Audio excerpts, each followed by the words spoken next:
Um, as most of you know, Bryan Kohberger has been arrested for the murders of 4 University of Idaho students, currently in a Moscow County jail.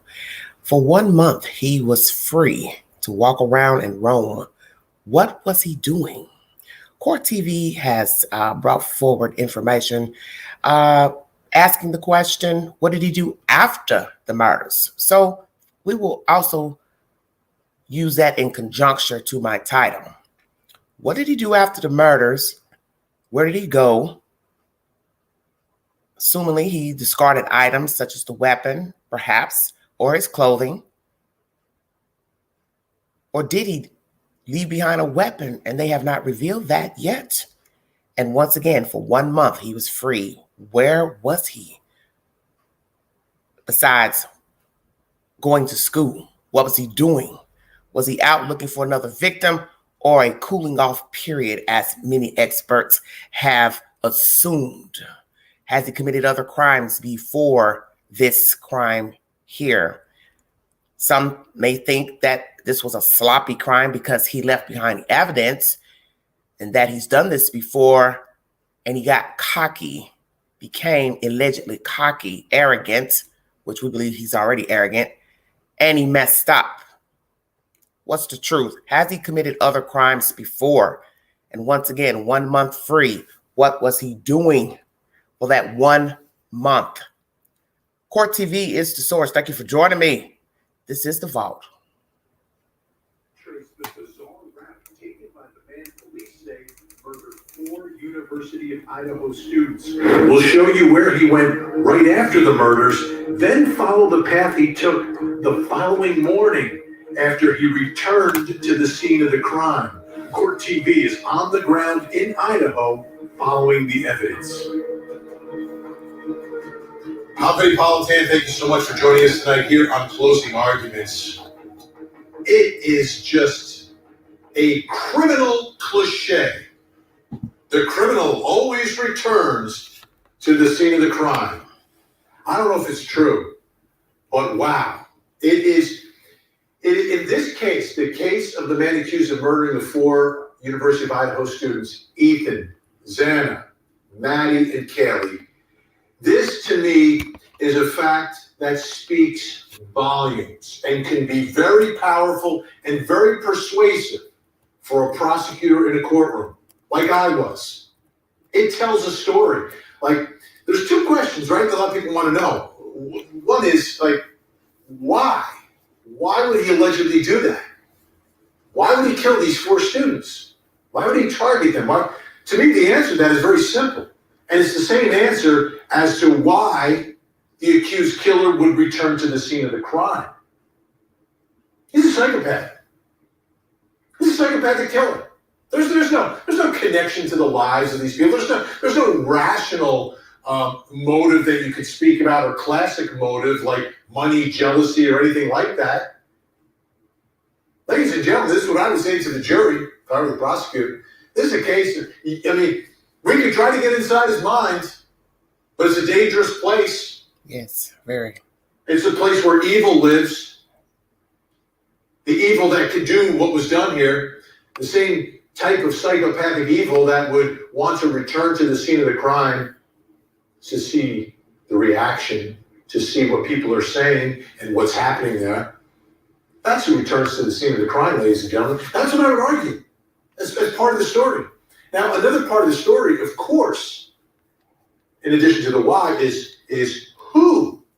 Who. And the who really begins and ends with the DNA that is found on the sheath that is left on the sheets of the bed. This DNA, which, according to the affidavit, matches the DNA of the biological son of the defendant's father. So I'm sure they're doing more testing and will have more testing at trial to connect it to the defendant himself. But that's another part of the story is who was there. And the evidence is in the DNA, in the knife sheath that is found on the sheets. Now, why would it be there, though? Why would, and this is the other question people wonder, why would you leave it there? That's sloppy. Well, there's two ways to explain it to a jury, and you don't have to tell them that you know for sure which way it is, because it's not an element of the crime. But again, it's a dangerous place to get into the mind of someone who is an evil, psychopathic killer. Maybe, just maybe, he left it there on purpose. Interesting. To give a clue so he can sit back and watch how this investigation goes to see if they can actually catch him, knowing that his DNA is not in the system. That's one argument. The other could be just, in what happened that night, the adrenaline and everything that goes along with committing mass murder, you forget things. But you'd have to walk out of there with a knife without a sheath on it. And would you realize that? Was it done on purpose by a psychopathic killer? I think I could argue that to a jury. But then the jury's going to wonder, where's the knife, though? Where's the murder weapon? And I guess a little more complicated. And I think what I would argue is he's not stupid. He's psychopathic, but he's not stupid. He's not going to get caught with the weapon. He's going to try to get rid of that weapon, ladies and gentlemen. He's not going to give investigators a slam dunk. This is a guy who wanted to watch to see if they could figure out who did it based upon little pieces of evidence left behind. Kind of like those psychopathic killers you see in the movies or on Batman. I mean, that's what we're talking about here. Again, to me, you can... Did he leave the sheath behind on purpose? Obviously, he's not that smart, because if he's studying criminology, psychology, he didn't do what many experts have said. He didn't study forensic psychology, forensic details. And common sense should have told him that you're going to leave something behind and you're going to take something with you. So did he leave the sheath behind on purpose to leave a clue to the detectives? I'm smarter than you. My DNA is not in the system. But where he messed up is that they have this ancestral DNA database. Anyone can upload their DNA, knowing the ramifications, because they explain all that to you thoroughly. And obviously it led to him. So he is not smart, psychopathic, whatever word you want to use to describe him. He's still not smart. He knows what he's doing, but he's not smart. Because you don't ever leave behind something deliberately, assuming no one's going to track you down because you don't have DNA in a federal or state database. That is foolish. Very foolish.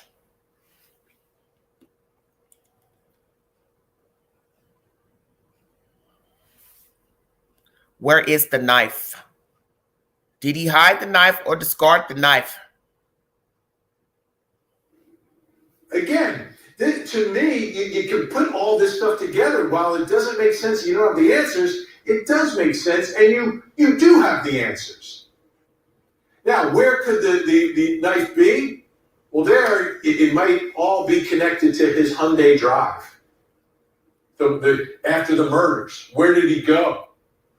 And tonight, we're going to take a look at that crazy route that he's driving. Like, it's a quick drive from his apartment to the murder scene, to the crime scene. That's a quick drive back. But that's not what he does. That's not what he does afterwards, and that's not what he does after he returns to the scene of the crime. Court TV legal correspondent Chanley Painter is tracing those steps tonight. Just hours after police say 4 college students were brutally stabbed inside this home in the early morning hours of November 13, 2022, the alleged killer returned to the scene. Bryan Kohberger's cell phone allegedly shows him here at 9:12 a.m. and staying for about 10 minutes. But that isn't the only location police placed Kohberger that day in the hours after the murders. According to the probable cause affidavit, Bryan Kohberger's cell phone records show him moving south from Pullman, Washington, where he lived in an on-campus apartment at Washington State University, towards Lewiston, Idaho, about a 15-minute drive. The town of Lewiston is located on the border of Washington State, or just across the Snake River is the bordering town of Clarkston, Washington. It was here at approximately 12:36 p.m. November 13th, 2022, when cell phone records placed Kohberger's vehicle here on Port Drive next to Kate's Cup of Joe coffee stand. The surveillance videos here at the U.S. Chef store show his white Hyundai Elantra drive past. Then, just 10 minutes later, at 12:46 p.m., Kohberger's cell phone records place him at the nearby Albertsons grocery store. Surveillance video at 12:49 p.m. shows Kohberger walking through the store and purchasing unknown items at the checkout. He leaves at approximately 1:04 p.m. The probable cause affidavit does not indicate location data for the next few hours of the day. It isn't until around 5:30 p.m. that the affidavit indicates Kohberger's cell phone located in Johnson, Idaho. But there is no Johnson, Idaho. The affidavit may have meant this community of Johnson, Washington, right on the border of Idaho State. It's a location consistent with the affidavit's route, and it's surrounded by cell phone towers. For 3 minutes from 5:32 to 5:36 p.m. November 13, 2022, Kohberger's cell phone pings here near the community of Johnson. But then his cell phone goes dark for 3 hours. Brief intermission. So when you watch this video, it's in the middle of nowhere. It's nothing. A few little houses they show, but it's nothing. What was he doing out there for 4 minutes? And then the phone goes dead for hours. I guess it's the same day. I was wanting to hear what the pings were afterwards, after the murders. But I guess they'll get to that. But there's nothing there. And as you see, Idaho is very spread out, barren. It's not like a metropolis, but that's the U.S. After you come out of major cities, most places are barren and properties are spread out. Thank you for joining me. You are now listening to The Vault. Court TV is the source. Hello, everybody in the chat. Thank you for joining me. Happy Tuesday. On Thursday, he will have a hearing, January 12th. I will bring that set information after it has been documented. Thank you. For 3 hours. The affidavit notes that this location in Johnson is consistent with the phone being in the same area that it traveled in the hours immediately following the murders. And according to the affidavit, from 5:36 p.m. when it was in Johnson until 8:30 p.m. November 13th, Kohberger's phone stopped reporting to the network, meaning he turned. Well, okay, they say this is after the murder, so this is later in the day. I don't know, for some reason I was thinking this information when I was reading the affidavit that it was before the murders, but they're saying this is what he did afterwards, after the murders. Thank you for joining me. It off, put it in airplane mode, or the phone was in an area without cell coverage. While the probable cause affidavit does provide new revelations into the movements of the alleged killer in the hours after the murders, there are still many questions that remain. Why did he drive so far to the grocery store? What did he buy there? Did he get rid of that murder weapon and other incriminating evidence along the way? Or during that 3-hour period, his phone went dark? For now, we wait, and answers may only come during his trial. Reporting in Moscow, Idaho, Charlie Painter, Court TV. That is eye-opening. Absolutely eye-opening when you talk about what it looks like out there and the places he went. Yeah. Middle of nowhere, folks. Let's bring in Court TV legal correspondent Charlie Painter, who was in the middle of nowhere today, but tonight she's joining us from Washington State University campus, where the defendant used to work and study. Charlie, great to see you. Wow. Tell us a little bit more about the places that he visited. I mean, that is so revealing, the video actually getting to see what these roads and towns look like. There's nobody there. Exactly. So I'm really pleased that we were able to bring this to our viewers because this is about a 15-minute drive. We're here in Pullman, Washington. I'm not far from his apartment here on Washington State University campus. And you would head directly south, again, for almost an hour. We're virtually nothing. You're surrounded by just fields, farmland.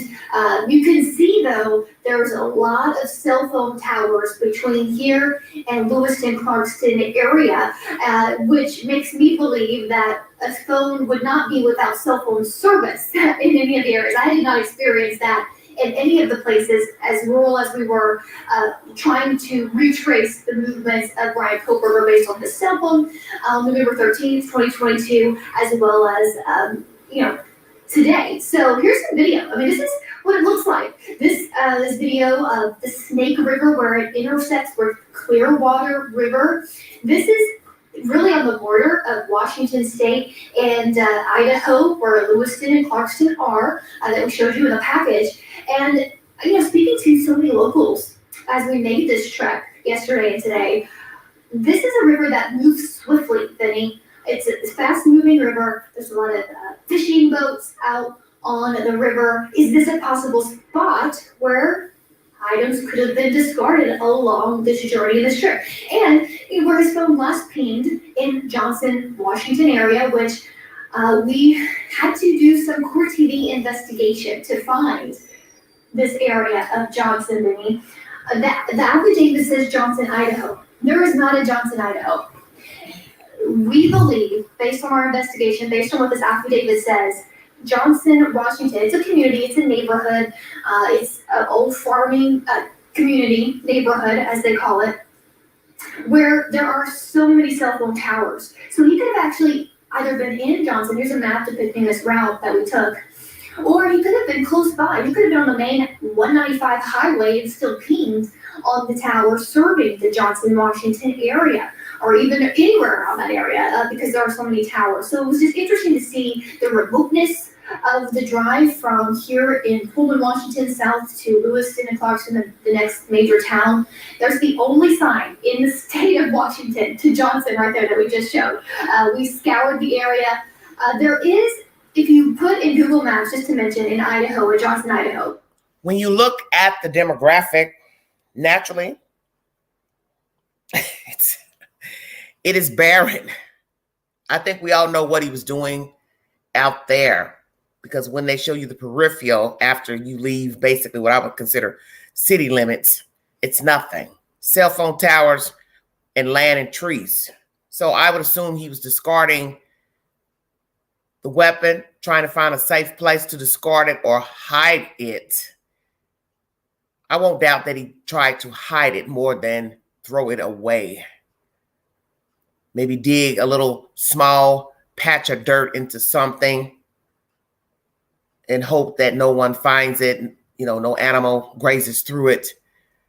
But I believe that's what he was doing. Now, what you have to ask yourself is the obvious. Did he research this place before and while planning the murders of these kids? Or did he just get in his car and drive and just found somewhere happenstance? By happenstance, find somewhere to discard the weapon and or clothes. I would assume he went out there to take the weapon, because in the middle of nowhere, I still wouldn't discard clothes. That would be foolish due to the fact clothes would take a long time to disintegrate. So I would assume it's the weapon. So let's say he went way out in the middle of nowhere, riding around in this circle to discard or hide the weapon. Then where are his clothes? Where did he discard his clothes? Because if his footprint was at the door of DM, that means it was bloody, naturally. And that means his clothes were dirty, bloody, excuse me. So where are the clothes? Please tell me this fool didn't try to wash his clothes. I think that's what he did.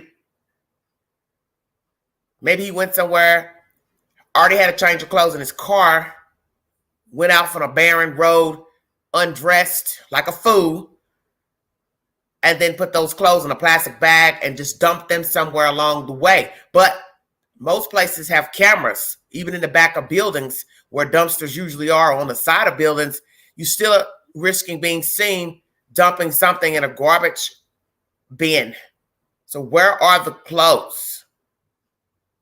And God, please tell me he hadn't left them in his apartment this whole time for a month, and then what? Took them to Pennsylvania. Because what you have to ask yourself is, what was he putting in those garbage bins at the neighbor's house?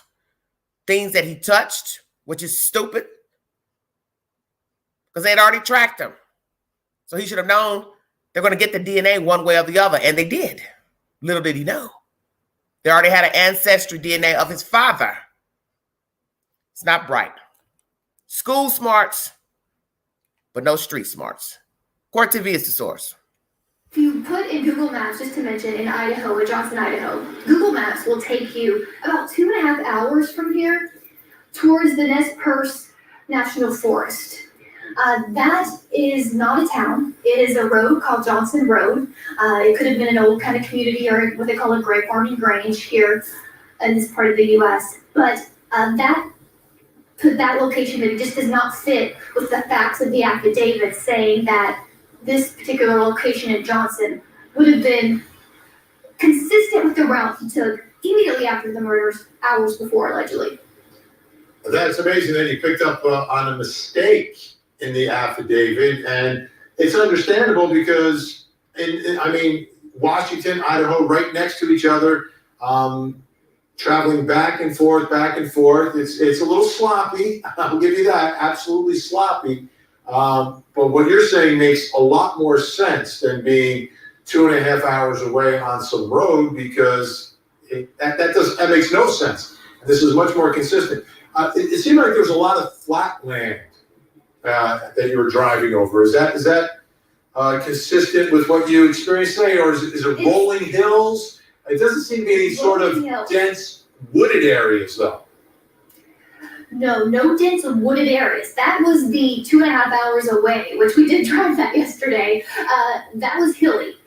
But this route that is alleged in this affidavit is rolling hills, farmland, not a lot of trees, remoteness. There are creeks, small rivers that possibly things could be disposed of, but there are a lot of also gravel roads. So when we're going to Johnson Community in Washington on the border there, you have to take a couple gravel roads until you actually reach that community. And this is what it looks like. This is from today. We took this on our drive to the community of Johnson, but this is what it looks like. Not a lot of trees. And remember, when this... Imagine this, because this has happened to many people, I'm sure, who killed people and were out discarding items. Because I've heard of this before. Imagine had this dodo bird gotten stranded out there. Picture that. Picture him being stranded. Having to call AAA, if he has it, to come tow him from out in the middle of nowhere. Imagine he had gotten pulled over by a sheriff. We've learned all this with dealing with Jeffrey Dahmer. The passes that many of these people got by being pulled over, getting tickets. Nobody had any idea what they were doing or what was in their car or their trunk. So imagine that he got stranded out there.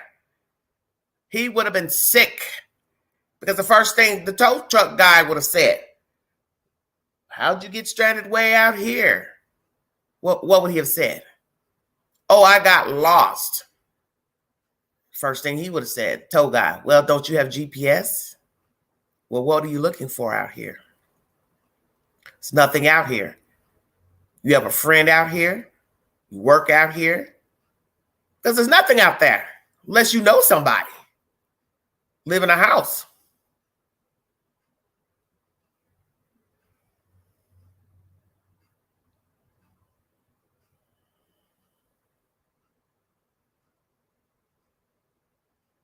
What was he doing out there? We already know what he was doing.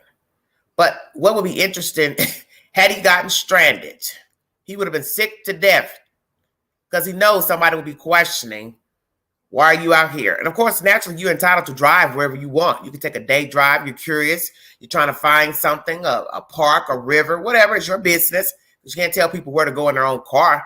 But it would have been very interesting had this dodo bird gotten stranded, because he already looked like a deer in headlights when he got pulled over 2 times in Indiana. Sunken eyes, very weary looking, underweight. Imagine how he would have looked had he gotten a flat tire.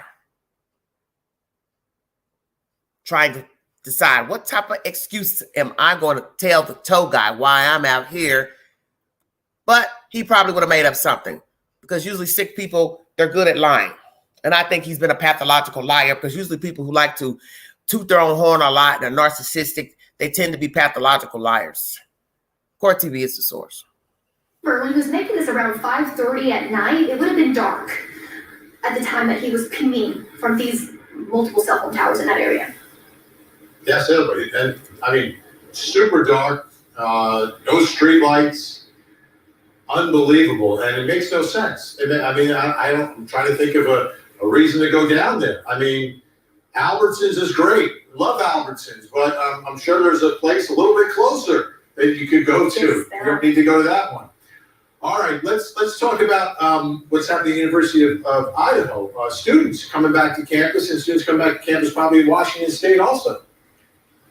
Absolutely. Today was the first day back for Washington State University, where I'm standing, but the University of Idaho, about 20 minutes from here, across the border. Their first day is Wednesday, but Vinny, I can already tell, I was there earlier today, such a difference, a stark difference from the end of last semester when we were here reporting on this case to just this week and the days leading up to the semester beginning there at University of Idaho. A lot more students and presence of people and vehicles in the area, even near the crime scene. And you can just tell that from all those I've talked to, there's a sense of relief. Let's take a listen to someone I caught up with today.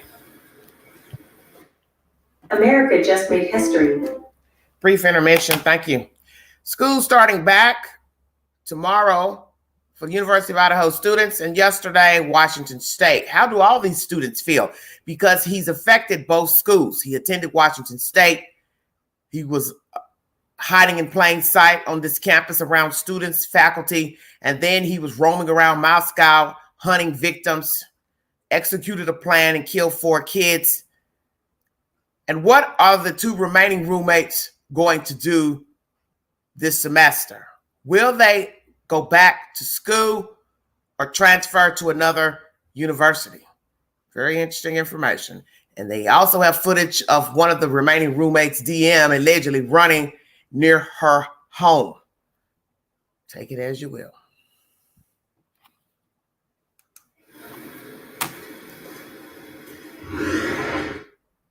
I think with the arrest, a lot more people will feel a bit safer to come back. But I still think there's a little bit of fear going around, just because we haven't seen anything like this for about 7 years. And so it's just a bit shocking to this community. And then here on the campus of Washington State University, today was the first day back. It was so busy. In fact, there were tons of students in this meeting area until just earlier, just a little while ago. But we've heard everything from students being glad now that there was this arrest, they're thankful, they're feeling okay, from even a student telling me he was angry that the police said, oh, there's no threat, and then Exactly. The person was here, someone got to Exactly. school with them and lived so close. But actually, remember, Let me address that briefly. There is always a threat to the community when someone has been murdered. It doesn't matter the motive, the fact that they were able to take a life. If it's not self-defense, 2 people getting in an altercation, or someone's caught off guard being robbed or carjacked, and they just happen to have a weapon, or they're able to use their hands to defend himself or herself, then it's intentional homicide or attempted murder, however it goes. So that's not the case for these kids or the community. So he was roaming around. They have no links to him and the kids so far. That hasn't been revealed, a motive. And as many say, there's no logical reason to be killing these kids, whether you knew them or not. So he was a threat. He was a threat. They had to take that back, because it didn't even make sense to say that. Targeted. So what? Doesn't matter if it was targeted. He's a threat because he's killed 4 people. And it doesn't matter if he knew him or not. It wouldn't matter if it was a student that knew him, if it was a kid that hung with them, fell out with one of them, jealous of one of them. It doesn't matter. You're a threat because you snuffed out a whole human being. And besides one, he killed 3. 4, 3 others, however you want to word it. He took out 4 kids. So the motive in the end is not going to matter. Method doesn't matter. He was free for a whole month. And we're going to chop that up during this live stream after this Court TV plays. What was he doing for a whole month? because it's very interesting to know that this person was free a whole month and was on the radar November 29th. Okay? The kids died on the 13th. So that's 16 days, 2 weeks, 2 days. Washington State Police zeroed in on his car in the parking lot. He should have been followed. He should have been talked to, Johnny on the spot, and got a DNA sample from him directly. And they have every right to ask for it because they had an ID on the Hyundai Elantra, point blank. So 1 month of him roaming around is inexcusable. Investigation done well, but that part is dicey and questionable because that's a long time. Although you do have to wait for the results to come back from the lab on the DNA done in the house, the crime scene, but that has nothing to do with the fact you had an ID on his car on the 29th of November, 2 weeks and 2 days. School with them and lived so close. But actually, remember, Bryan Kohberger, he went to school here. He was in his first semester as a graduate student working on his PhD in criminology, criminal justice, a building that's right behind me to my right. And he also, as a part of that program, Vinny, was a teaching assistant and helped teach, get this, a criminal law class last semester. And I met one of his students today. Let's watch. He was my TA last semester, and he basically just graded our papers and was there if we needed extra help outside of class. He wasn't always there. He would come in, be there for 10 minutes, leave, not say much. So he didn't really do that much, but you could tell there was something off about him. Very quiet, calculated about what he says. And you can kind of see that in the videos of him. So I guess. that's his student, Vinny. This was a criminal law class. So here I have Bryan Kohberger teaching college students criminal law, procedure, process, unfolding, and guess who's living that out right now? Yes, Bryan Kohberger. exactly. The student goes on to tell me that not only was he very quiet, but that he was a tough grader in class, but he was just not that talkative. And he told me that the Kohberger that we're seeing in court, walk in, that's kind of stoic, is the exact same demeanor that he exhibited in class then. No change. And the students are great. I mean, that's scary, right? This was Very scary. TA. This was a guy who was still out there and about, and you don't know. If he's accused of committing 4 murders, what would stop him from 5, 6, 7, 8?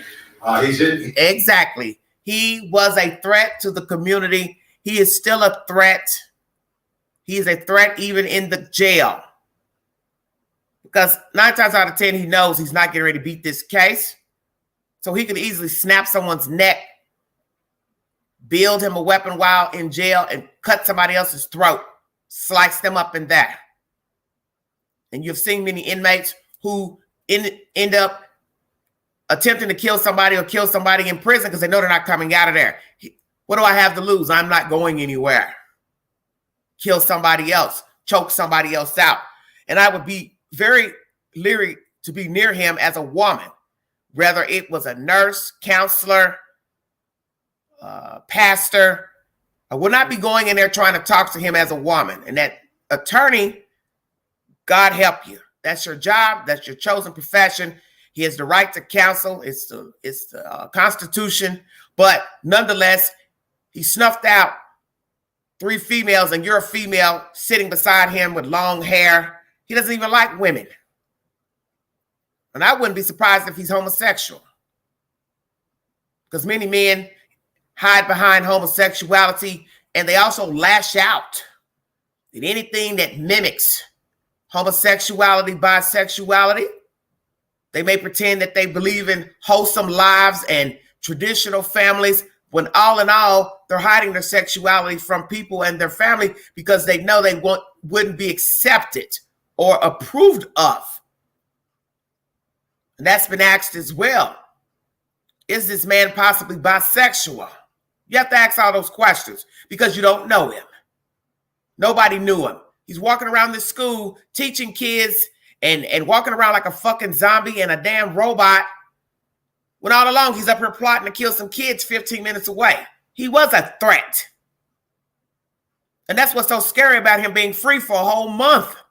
He was a threat there, Washington, Idaho. He was a threat in Pennsylvania because ding, ding, ding, ding, ding. He went to college there in Pennsylvania. You don't know what the hell he was doing back there. You don't know what he was doing driving that car all the way from Pennsylvania. You all better stay woke. Who's better to kill somebody than a transient, a traveler, trucker, person that moves around state to state, city to city, town to town? And you see he likes to ride around. He has no problem doing that with no fear of getting stranded, broke down because he's a narcissist. He has a God complex. Egotistical. Don't smile. Don't say anything. He was a time bomb waiting to explode. And he carried that demon seed, attitude, disposition all the way across the country, Washington and Idaho, and killed 4 kids. He's been a problem. And his parents know, because who knows you better than your family? So this bullshit they're trying to carry, presumption of innocence, miss me with that shit. You knew you had a time bomb, but what can you do about it? He's grown. He's grown. And you can't tell grown people how to live, and you can't tell them to go get help. So he was hiding behind this, going to college. Oh, I got my life together. Man, he's been gone. What would stop him from 5, 6, 7, 8? He's in custody now, though. All right, Chanley, stay where you are. We got more. There's more with Chanley Painter. We're going to zero in on some of the areas where the murder weapon maybe could be, because there's a lot of time spent there off the radar. We'll zero in on that. Plus, coming up next hour. All right, brief intermission. This is the whole point about crime, is that you don't know people. You see true crime every day of people hurting and harming each other, hurting, cursing, disrespecting people, putting their hands on people, plotting to harm people, poison people, people killing their babies, their kids. And common sense should tell you, hell, if a person will kill their own damn kid or baby, there's no way you could think well of others not hurting another adult. Who hurts a kid? Who hurts a kid? Their own flesh and blood. So now you want them to think well of somebody not hurting an adult? Hell yeah, they'll hurt an adult. Most definitely. A few more minutes left on this information. The link is in the chat. Feel free to come up and give me your opinion about this man being free for 1 month. What he was doing later in the day pertaining to discarding items and riding around these different towns in Idaho. Thank you for joining me. Court TV is the source. Cell phone evidence in the Idaho case, to me, very, very revealing and telling and powerful for prosecutors to use in court during the trial. Take a look here. This is the cell phone movements before and after the murders. 2:42 a.m. The defendant's phone pings at 1630 Northeast Valley Road, apartment G201, Pullman, Washington. 2:47 for about 5 minutes. His phone data is consistent with him leaving his apartment, traveling through Pullman, Washington. 4:48 a.m. This is afterwards now. His phone does not report to the network again until approximately 4:48, locating the phone in Idaho State Highway 95 south of Moscow, near Blaine, Idaho. 5:30, the phone is consistent, traveling back to his apartment. So with this, you can take a look. If you connect the dots, right? And you've got this strange loop going south from Moscow down and then back up to Pullman. A drive, if you go straight, like 10, 12 minutes. Let's bring back the in-court TV legal correspondent, Chanley Painter. Let's talk about later that morning now, Chanley. I started the whole segment tonight talking about a criminal returning to the crime at the scene of the crime, which is what they allege here. What did he do that morning and later that day? Interesting, the next morning, without turning his cell phone off, taking it with him in the white Hyundai Elantra, he makes the most direct path from his apartment here in Pullman to Moscow, where the crime scene is. According to this affidavit, at 9:12 a.m., he's in Moscow, Idaho, at the crime scene, stays about 10 minutes, and then returns back on that direct route to Pullman. He's home by 9:32, I believe is what the affidavit says. So then, later that afternoon, he makes his way south. 12:36, he is now south, about 50 minutes away in Clarkston, Washington, through Lewiston, at Kate's Cup of Joe. He doesn't get a cup of coffee there. He doesn't stop in and get a cup of coffee. He's driving past us. His phone pings there, and the neighbor across the parking lot, that U.S. Chef store, catches his white Hyundai Elantra driving past on their surveillance video at 12:46 p.m. And then at 12:46 p.m., just down the road, a couple blocks away, he's at Albertson's grocery store. It's all right there together, Vinny. He's going in the store. He's seeing all surveillance video. I've been in the store. There are security cameras all over this store. They can see what he's buying. They don't say in the affidavit, but they can see what he's buying. There's security cameras above the checkout counters, so they know what he bought there. They just started telling us, Vinny. And his Hyundai Elantra is sitting there as well. He leaves Albertsons about 1:04 p.m. Then there are several hours where the affidavit doesn't say where he is. They probably know where he is, but they are saying. So at 5:32 and 5:36, for 3 minutes, he is in Johnson. Now, not Johnson, Idaho, like the affidavit says. My court TV investigation shows that this is the likely area, Johnson, Washington. It's a community there. His phone goes dark. It last pings in this area, and it goes dark for 3 hours, 5:30 to 8:30 p.m. And this area of Johnson, maybe 20 minutes from his home. You go north, there's a couple of ways. You can get back on the main highway and go into Pullman, or there's a back way on Johnson Road that also brings you in here to Pullman. Vinny.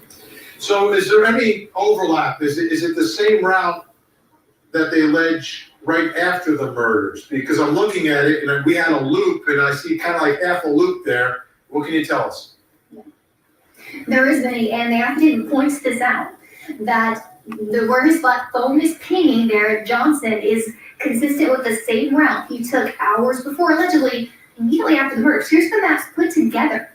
And you can see where they coincide with each other. So he's returning to a lot of the similar areas that his phone pinged in the immediate hours after the murder. I've spoken, again, with my investigation, to a lot of locals there, especially around the Johnson area. And there is a well-known back road that gets you from Moscow to Pullman. It is called Thorn Creek Road. It's the white line you see kind of cutting in between Highway 95 and 195, and one's Idaho, one's Washington, across the state lines there. It is a back road, less people, no cameras, but it's paved. It is well known here because used to, back in the day, Vinny, Moscow had a drinking age of 19, so people would come to Moscow over state lines to drink, and they didn't want to take that direct route back over the state lines, so they would go this kind of a horseshoe shape, the back roads, and then come up from Pullman from the back way to avoid onlookers. And so that is what it looks like here. It could be a likely spot, and you probably already knew this route. It's well known by locals here. Wow. And Chanley, again, you showed us the video from the area. There are a few bodies of water, some rivers, but a lot of flat farmland there as well. But as we know, driving in the dark. Chanley Painter, great work. I know we're going to speak next hour. Right now, let's bring in our investigators. Joining me in Chicago, Illinois, private investigator, publisher of Victims News Online, Erica Morse is with us. And in Los Angeles, California, retired FBI Special Agent Bobby Chacon.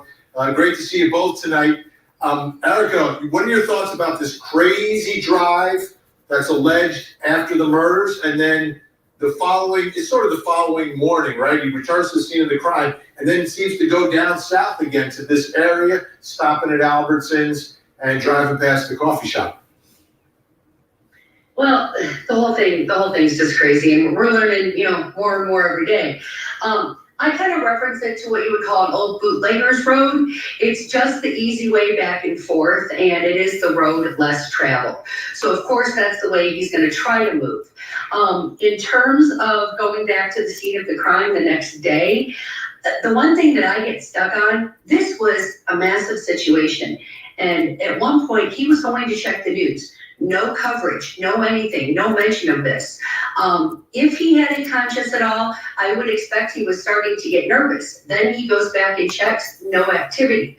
By then, I might make a couple stops and consider heading out of town.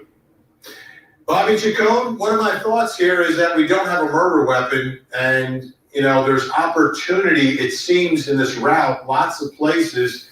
Do you think there's any chance, if the killer ditched the knife somewhere along this horseshoe-shaped route between Moscow and Pullman, is there any chance of finding it? Well, sure, there's a chance. I mean, it's a large area and it's a difficult way to search. For 19 years, I ran the FBI's underwater search and recovery team. So, when I picked up on Chandler just talking about those rivers, because my team would be in the water searching, those bodies of water. That's typically what we did. It's also possible if he didn't bury it, that a hunter comes across it or somebody walking their dog comes across it. So I think people along these routes should be, on the lookout, because we can enlist the community's help in this kind of thing. So, it's a long area. It would be tough to even know where to start to search if you were actually going to do a search without anything to go on. But it's possible that somebody else finds it, somebody out in the community, if their heads up, finds it, or if they have, we used to do hunch searches, what we call hunch searches, where I drop my team under a bridge, just as a hunch that it might be there without any other information indicating it was there. So yeah, it's possible, if he didn't do a good job, or even if he, a lot of criminals think that just because they throw something in the water, it's gone forever, and that's, my team proved that wrong over and over again. Yeah, it is possible. So, Bob, we just have a couple seconds here, though. I'm just trying to picture this. So, you said you dropped your team under a bridge. So, how many people would go in there, and how visible are there machines to try to figure out, or is it just what you're looking at? No, it's zero visibility. We use metal detectors, handheld metal detectors. We put a grid under the bridge. We know how far approximately out a person could possibly throw it. We set up a grid and we systematically cover the grid, and then we would expand the grid. If we don't find it, we use metal detectors because it'd be pitch black. But we would always find what we're looking for using that method, and we would search, large areas and just keep expanding the search area until we, found it or ruled it out too far to throw off the bridge. All right. I don't believe they would ask civilians to help, not in a murder investigation. I doubt that they would ask for help from outsiders. All right, that's the end of the content. Court TV is the source. Where did Bryan Kohberger go after the murders? They give you a detailed synopsis according to his pings on his phone, data gathered by the FBI. Seems like he took the same route, the 12th and the 13th. One would deduct that on the 13th, after the murders, he went running around these highways to discard the weapon and any other type of material he felt would incriminate him. And when you watch the said drive-through of these locales, it's barren land. Not a lot of trees. Not a lot of trees. Just barren land. It's not like it's wooded or mountainous. Hit the link if you'd like to give your opinion pertaining to the 1 month that Bryan Kohberger was free and his driving around the afternoon of the 13th. Same day he killed the kids. The kids are believed to be murdered in the wee hour morning of November 13th, 2022. His phone puts him back at the scene of the crime after 9 a.m. for about 9-10 minutes or so. What was he doing then? Sitting in his car? Standing? Did he get out? Where did he park? Where did he park his car on the return morning? And as someone in the chat mentioned, allegedly the door was open from rumors at 8 a.m. Do not know if that's true or validated. The only person that can validate if the door was already open at 8 a.m. would be the two remaining roommates. And I guess we will find all that out in court when they bring forward the said information of what the girls did the night before and the following morning going into the afternoon pertaining to the discovery of their roommates.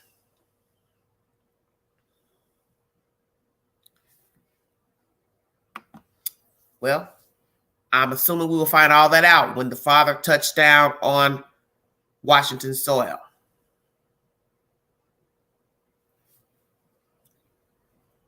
Wouldn't it be interesting to find out the father had been here the 13th? Imagine that. That would surely give people something to gossip about. Oh my goodness, the father was here the day of the murders. He was already in town. My. If you'd like to donate to this great network, $sign Beganji, 129 Cash App. Oh, stickers and chats are welcome during this live stream. Be heard. Voice your opinion. Give your fingers a rest in the chat. Hit the link to give your opinion. Not even an hour into this live stream. Please go back to the beginning of this live to get the said information. Court TV is the source with commentary by the Queen. Welcome to the vault.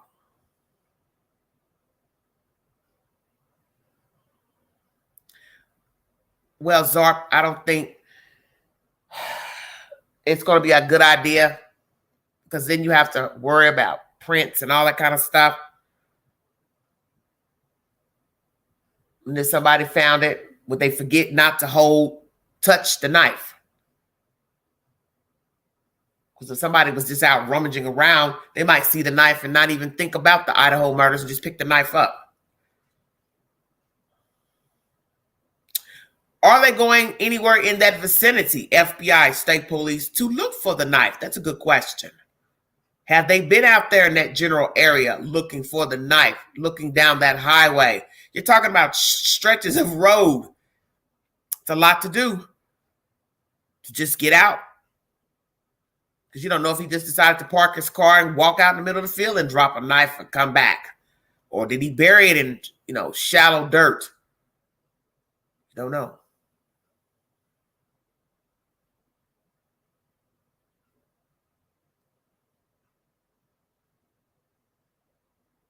$167 viewing, thank you. Thursday, he will appear in court. I will bring you the said information after he appears in court. We will see if he enters a plea. Naturally, he has a public defender, so assuming he will enter in the same plea, I guess he cried in Pennsylvania, not guilty.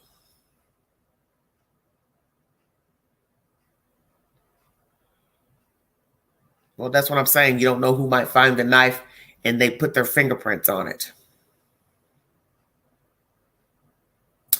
They will not let us know if they have anything until they go to court because they can't talk. There's a gag order in this case, so there will be no mentioning of anything. That's what the defense wanted. No communications from either side to the general public. So the fact that I believe, going to court and the affidavit coming out the same day, it was luck of the draw. It seemed like everything was stair-step. Memorial for Maddie, Kaylee, release of the affidavit, and his court appearance, all stair-step. Almost like it was timed. Very interesting. But it would be interesting to know if he left behind a weapon, maybe got spooked, or if he broke off and one of the victims. It's a very horrific visual to put in your head. But he did stab 4 people to death. And naturally, you're stabbing them vigorously. He could have hit bone, cartilage. But one could say he left with the knife because he's riding around for hours in the middle of nowhere. And there's nothing around in those places where his phone is pinging.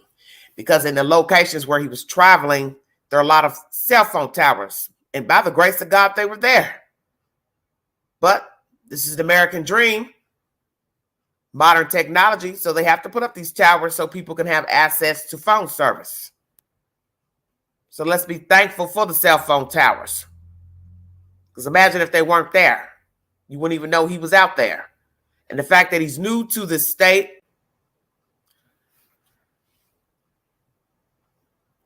one would question, why were you out there? Mary Frances, where are you calling from? Turn your background down. Can you hear me? Yeah, but you have to turn your background down. Okay. I turned it down. This is the first time I've ever done this. Okay, yeah, you just can't have TVs, radios, or YouTube playing in the background. Okay. Where are you calling me from, Mary Frances?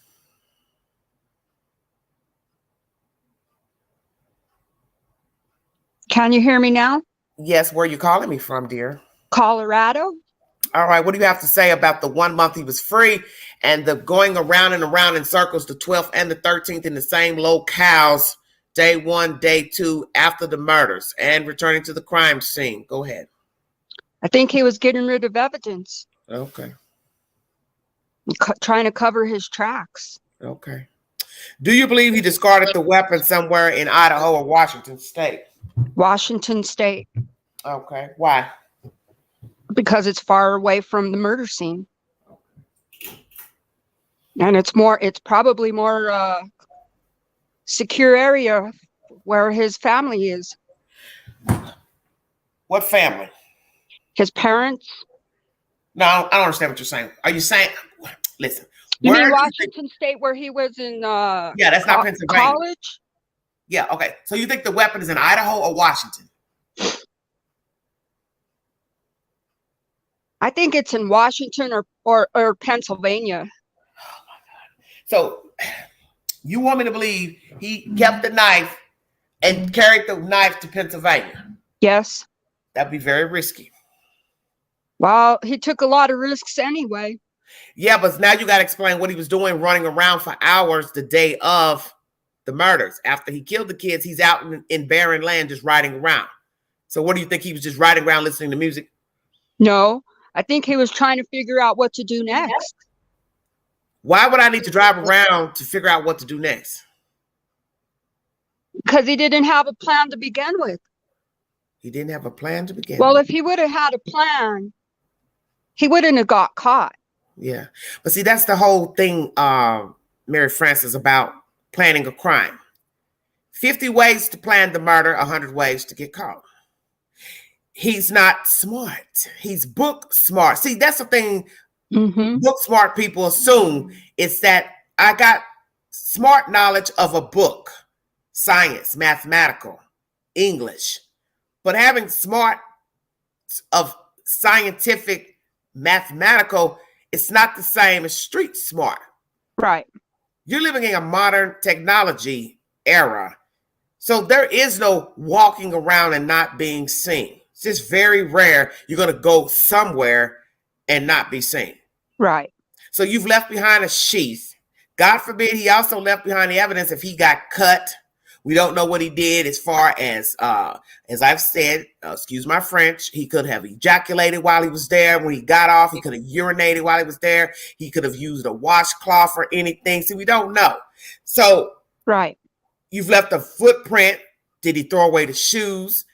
Have they confiscated the shoe? Because a lot of people, when they commit crimes such as men, they don't throw away their shoes. Right. They'd have to literally like be immersed in like mud to say, okay, these shoes have no use. But if he just got some specks of blood on the shoe, hell, I'll just put them in the washing machine and wash them. Yeah, that's what they think, but it's not. That's what I'm saying. Take the DNA away. But I'm just showing that when you are an egotistical person, that's how you think. I don't have to think like him. Right. He may have said the shoes are still salvageable. I'll put them in the washing machine and wash the shoe, or I'll wipe them off. Because I'm telling you, a lot of people have gathered evidence, detectives, off of a shoe that the perpetrator did not throw away. Right. Well, to begin with, if anybody was smart, they wouldn't do such a crime to begin with, right? Well, I mean, your mind is sick, though. See, that's the point. If that's the case, nobody would do the things that they do. That's true, too. However, I just feel like, the truth is going to come out. It always does. People that commit crimes, they think they're going to get away with it. They might get away with it for a while, maybe even a long while, but it will always come out. They're going to find out that, and especially nowadays with all of the technology and everything, DNA, people think that they're going to outsmart the system, and they never do. It's just really sad what happened to these children. Well, he returned to the scene of the crime that morning for about 9-10 minutes. What do you think he was doing when he was there that morning? I think he was just trying to go by there to see if they had called the police yet. Yeah. But he had to have been sitting. He was sitting there? Listen, 9-10 minutes. Wow. I don't know. I can't think, like you said, I can't think like him. I'm not like that. I mean, I would never even think of doing something like this, but. You never thought about killing someone? No. Never, Mary Frances? No, never. You never been so angry that you could choke a person? No. Not even lash out and hit him? Well, yeah. I have done that, but to take someone's life, no. I mean, the only reason I would ever do something like that is self-defense. If they were trying to harm me or or my children, or Well, let's talk about the fact that for 1 month he was free, walking around. What do you think he was doing? God only knows. I think he was trying to get away with what he did. Also, I think he's trying to get some kind of fame out of this. Attention. He's, people that do these kind of things, they like the attention. Well, that's possibly that was one of the motives for doing this. Nobody's been paying attention to me anyway.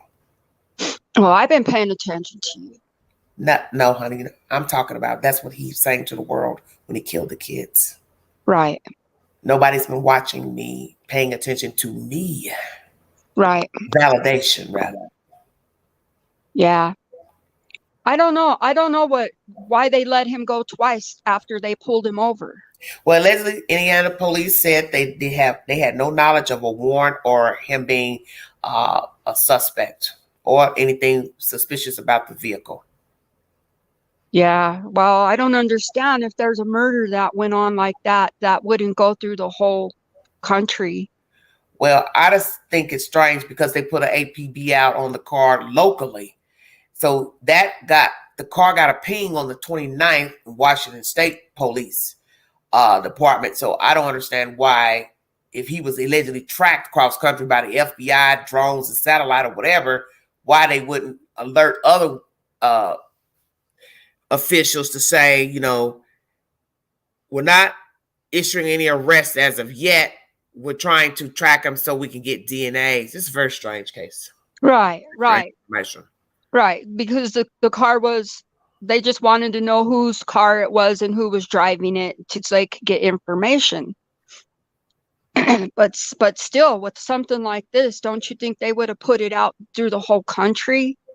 If somebody commits a murder like this, I think the issue was they were waiting for the DNA to come back. Oh, okay. If the DNA had to come back at the time that he had already been, they found the car in the parking lot, which is the 25th, 29th, then I think it would have been easy to just go on and talk to him and have him come in. But I think they should have asked him to come in anyway, just because he lived in close proximity to the campus and he had a white Elantra, to me.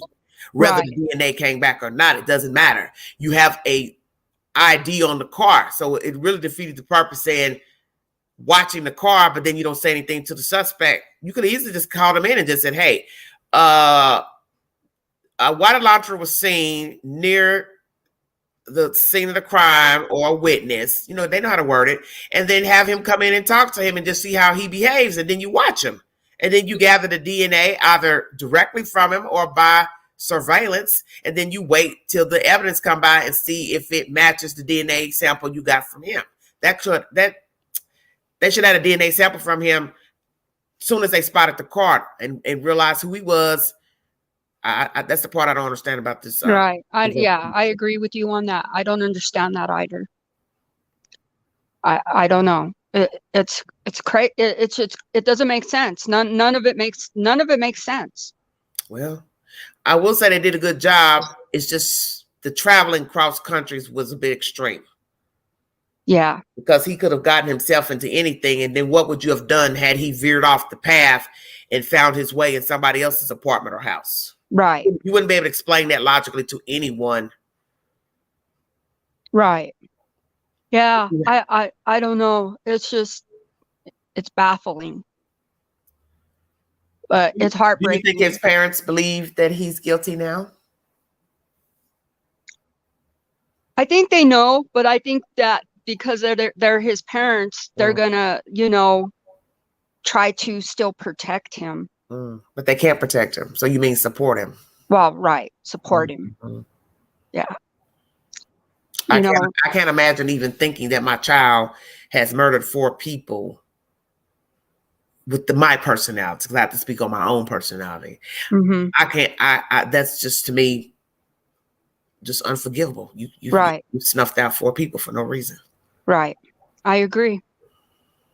But you have I think that his parents were part of this because they kind of brought him up thinking that it was okay for serial killers to do what they did, right? Didn't his mom like Ted Bundy?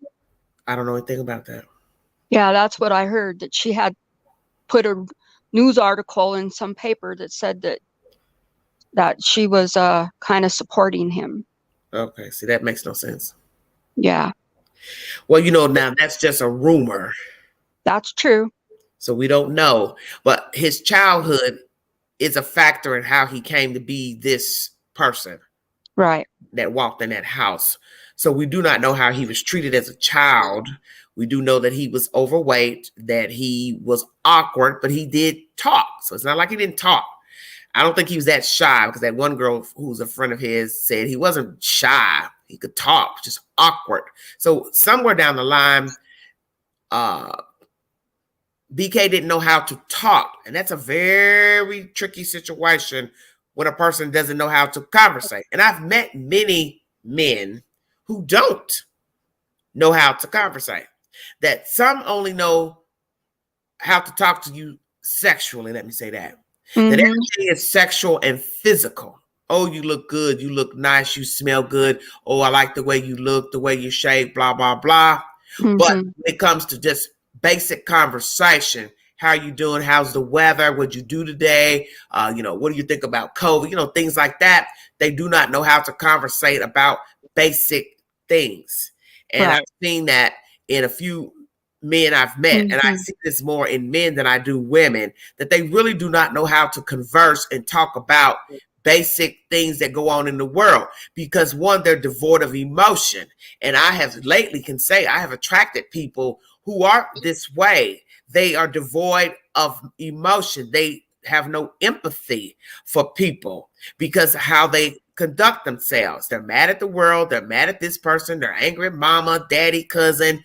Anytime you hold a conversation, it's, well, why you care about that? Who cares? That's their mantra. Who cares? Don't affect me. You don't know them. Why are you interested? That shows me right there, when you have a lack of concern for mankind, there's something wrong with you. And then you have to check yourself. Why am I attracted to this person? But maybe at first when you met them, they didn't appear that way.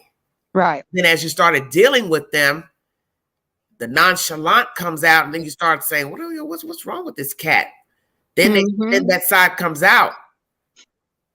Yeah. I can say recently, somebody I know of is very devoid of emotion, and it would scare the shit out of you because it's like, what is your problem? What are you so angry about? And just pop off over nothing. Just pop off over nothing.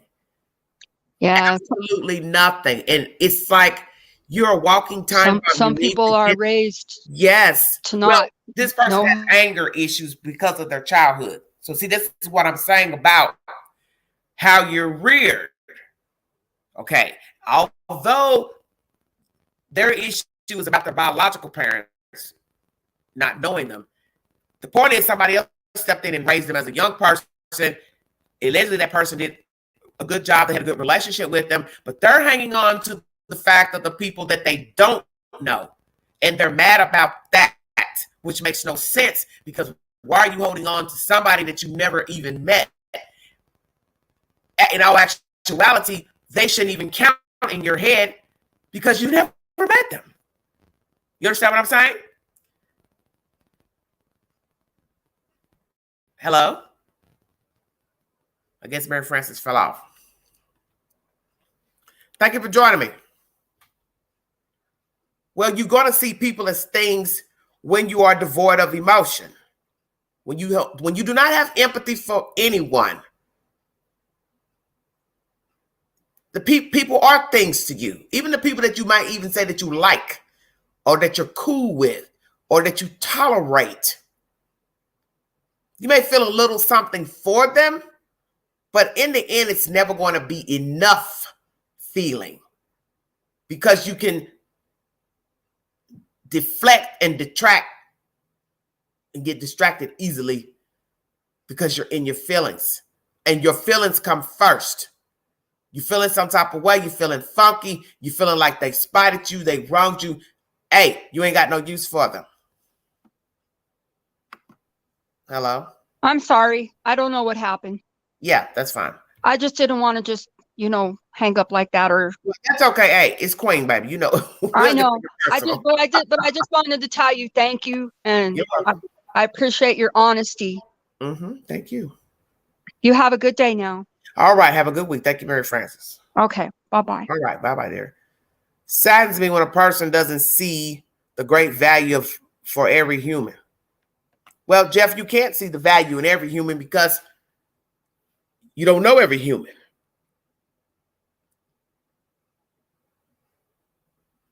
But you can have some kind of empathy for mankind in general.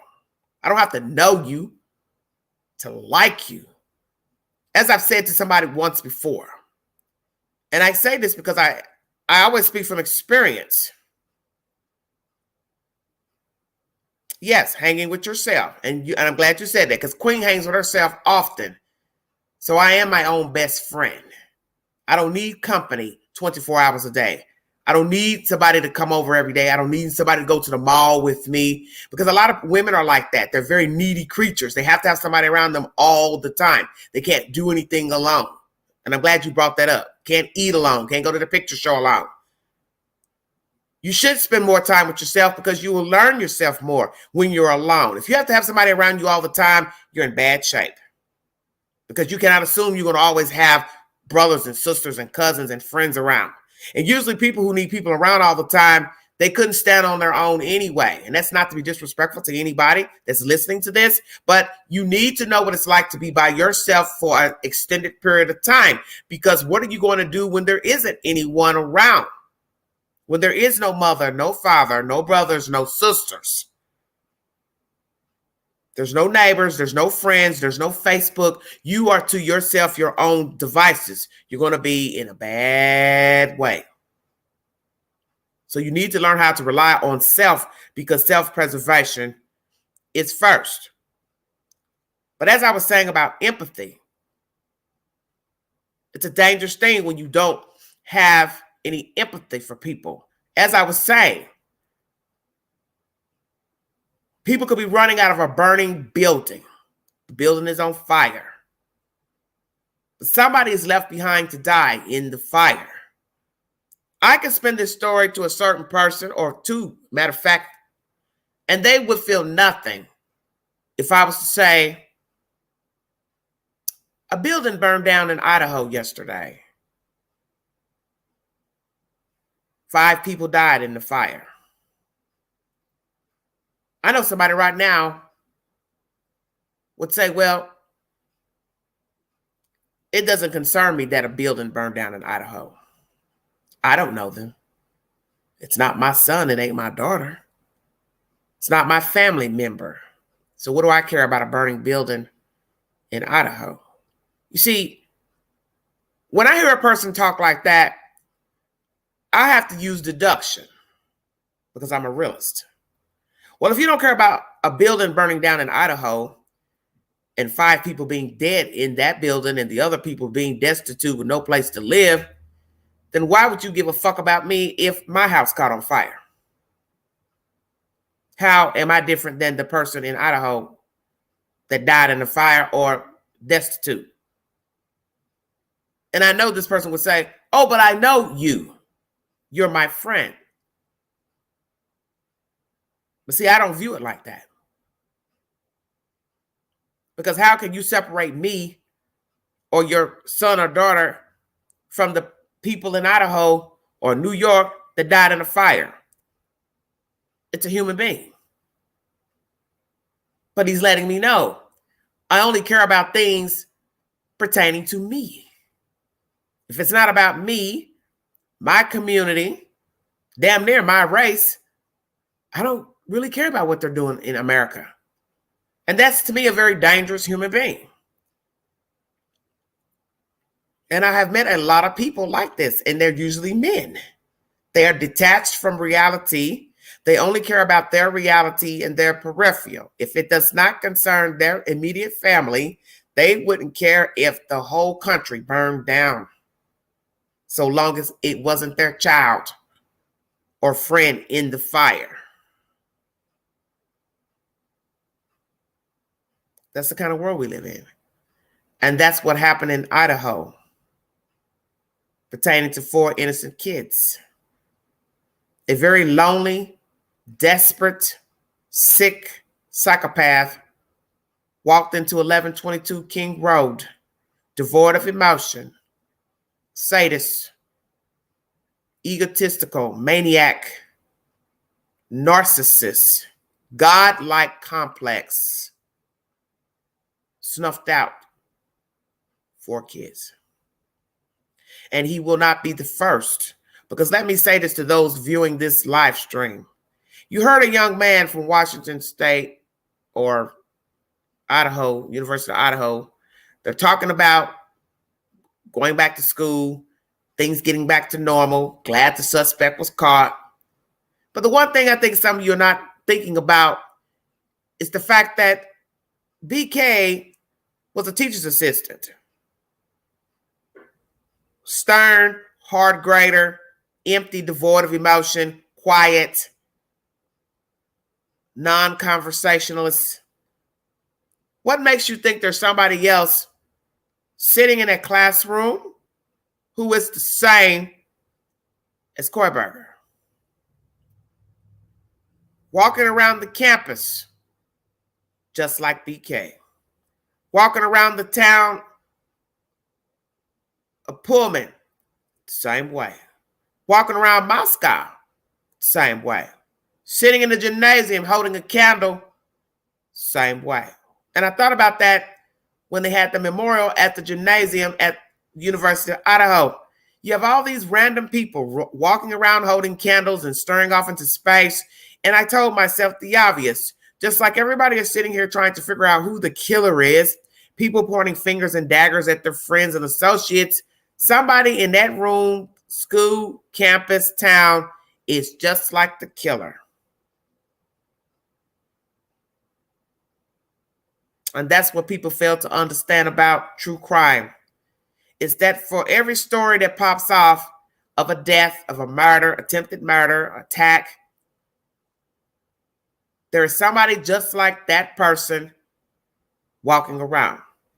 So you have more BKs in Pullman, Washington, Moscow, Idaho, Albrights, Pennsylvania, so on and so forth.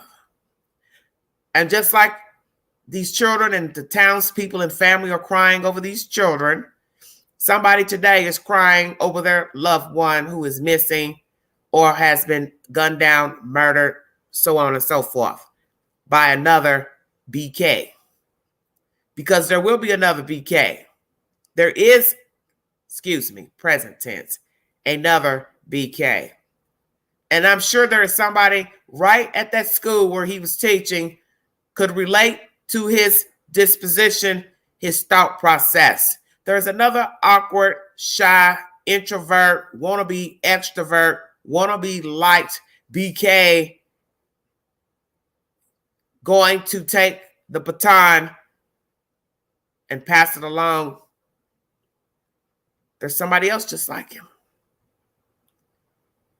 And it's so easy when you listen to people say, I can't believe he did that. I can't believe she did that. When all along, they are possibly just like that. Who's going to tell you, hell yeah, I've thought about cutting up people, shooting people. I easily anger, get pissed off. I don't have any feelings toward mankind. I hate women, men, homosexuals, this and that. Don't like Mexicans, don't like blacks, don't like this.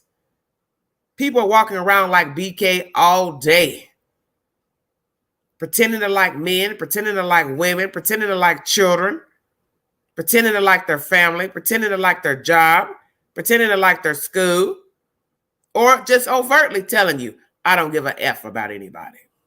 F the world. I watch it all the time on Facebook.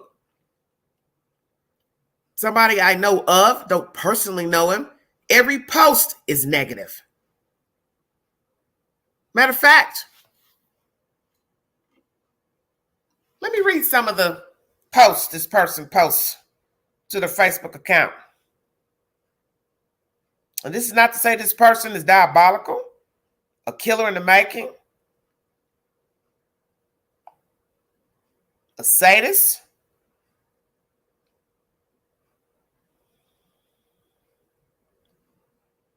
But he appears unhappy.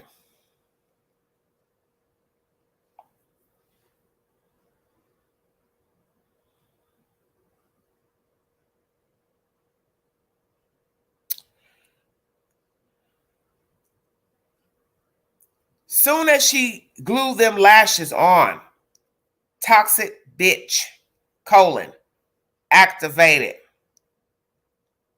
One eye open emoji, laughing emoji, and a curious emoji.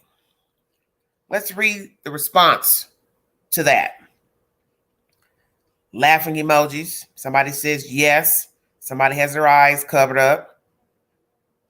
I believe his mom says, where do you come up with this stuff? Then another person says, you're a damn fool, cousin.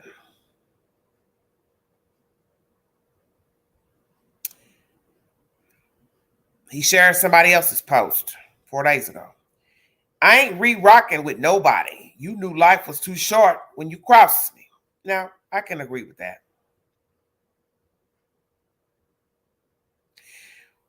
He shared somebody else's post. Why would I beg you to act right when it's people begging me to stop playing?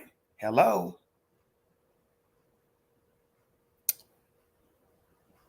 Some of y'all get in relationships and be miserable as F. My cousin ain't laughed in 3 years. First of the year. This is another post. I will never take one for the team. Get this ugly ass bitch out my face.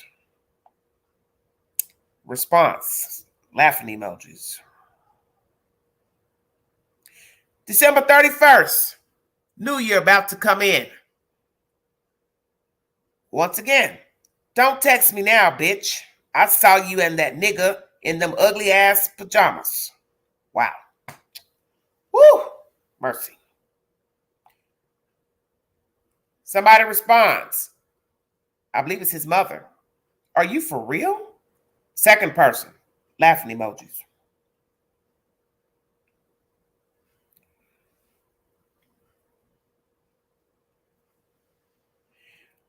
December 30th. Weed make me see fake people. Laughing emoji. Soon as I blow that shit out. 100%. Then he has this one on the 30th. Such and such is feeling disappointed.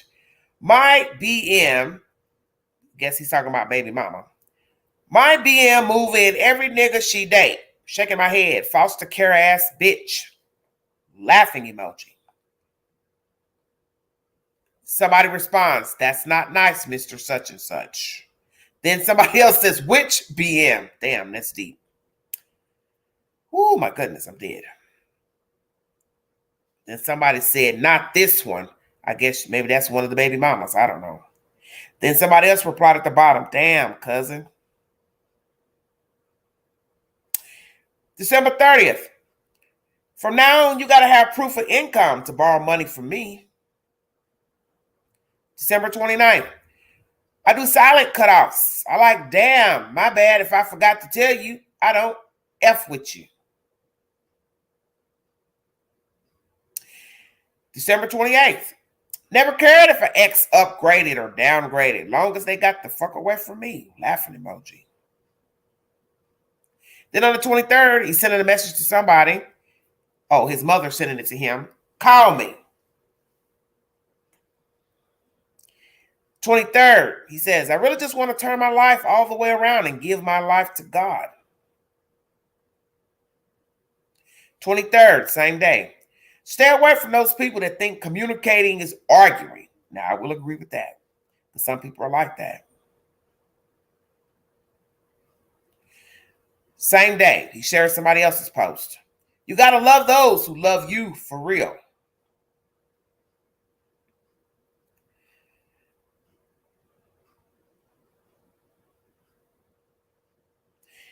December 21st, he writes, sometimes I wonder who's going to sit on my grave and talk to me for hours. Somebody responds, your kids.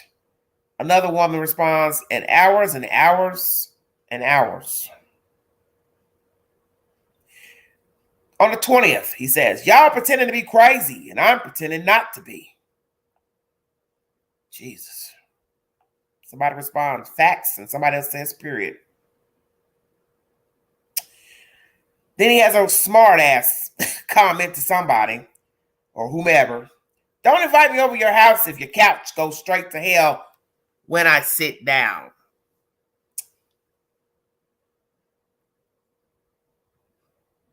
God did a sweep like the feds when I asked him to remove people out of my life, December 19th.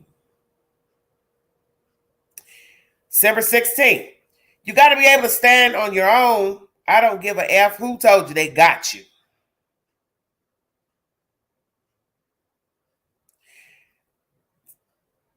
December 15th. Sometimes an MF don't even love you for real. They just know you a good person and they need you. And then one on the 14th. Stop worrying about people that's not worried about you. I will agree with that.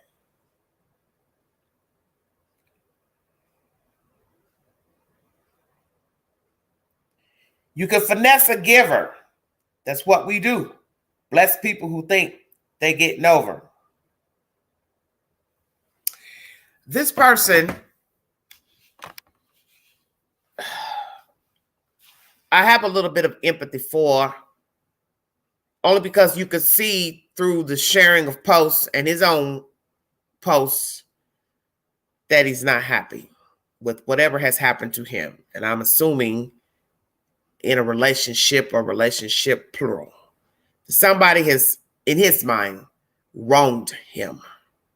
You see, you can carry the bitterness around and not be a serial killer, mass murderer. And you act out. And that's what this person is doing here.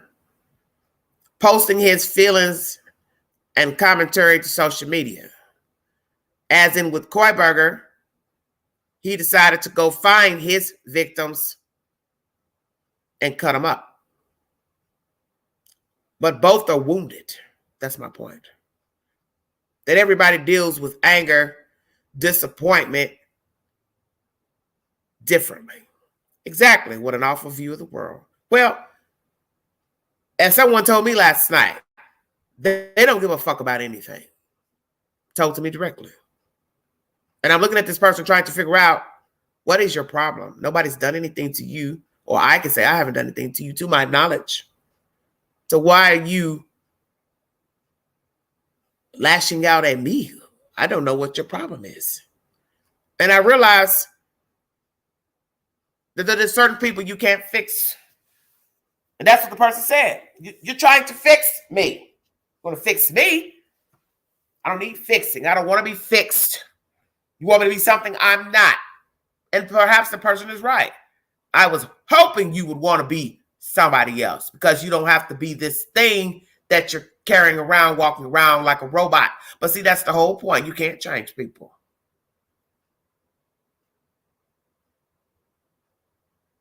And you're walking around mad and trying to beat up everybody else with your smart ass comments and sick jokes and lashing out with nasty verbiage. When in the end, you're the one that's miserable. Everybody else is just trying to get along, trying to maintain. So in the end, you will be the biggest loser. Because Queen ain't gonna miss nothing for nobody.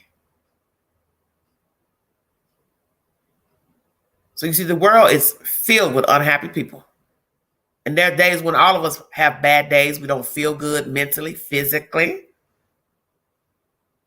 Maybe struggling with all types of things. But to walk around just mad all damn day and flipping out on people, one minute you're talking nice, the next minute your bipolar ass is flipping out and cussing them out and going off, you need your ass whipped. Because that's a terrible way to treat people. And I'm sure this thing that killed these kids, he's probably done the same to other people. Flipped out, got pissed off for no reason. Ain't nobody said 2 words to him out of the way. Just angry. But that's a personal problem. That's not my problem, and that's not the world's problem. Because you were mad at the world. You got fucking issues. Then you best to find a way to fix them. Because see, those kids were minding their business on the morning of November 13th, I'm jumping ahead of myself. Minding their business, out having a good time, doing their thing, doing what young people do, enjoying themselves. And little did they know this monster was lying in the dark. Matter of fact, he's been in the dark and the light watching them. And that's what's so scary about this. Not just the brutality of the crime, but the fact that he had been to their house. That is very disturbing to me because I don't understand how nobody saw this car there 12 times. This is bizarre. 12 times you live in your house and you ain't noticed a car outside. You ain't noticed a car out your window. I don't understand that. But this shows me that these kids didn't pay attention to things that was sitting right in front of them. And that's what's scary, is that he was hiding in plain sight, Bryan Kohberger. And who's to say if he didn't walk up to one of them somewhere in public, brushed up against them, they didn't think another thing about it. Didn't even notice. That looks like the guy that drove by the house yesterday or sitting in the parking lot where I parked my car. You have to pay attention. There's no such thing as nobody would do that to me. Nobody would stalk me. Nobody wants me in that type of way. Now, what type of way might that be? Because you don't know people. You'd be surprised at people that watch you and know things about you that you don't even think is important or relevant. But they know when you get up. They know when you leave out. They know when you walk your dog, your cat. They know who's been to your house. They could probably tell you the date that you traded in your car and got another car. They know how long your mom or dad visited yesterday or the day before. You'd be surprised at people that watch And not just actually being nosy, but because they pay attention.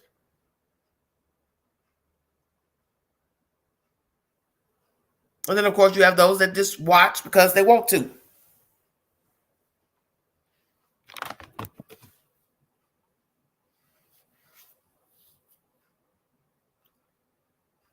This is why you have to pay attention to your surroundings and be very leery of people who start repeating stuff about your comings and goings.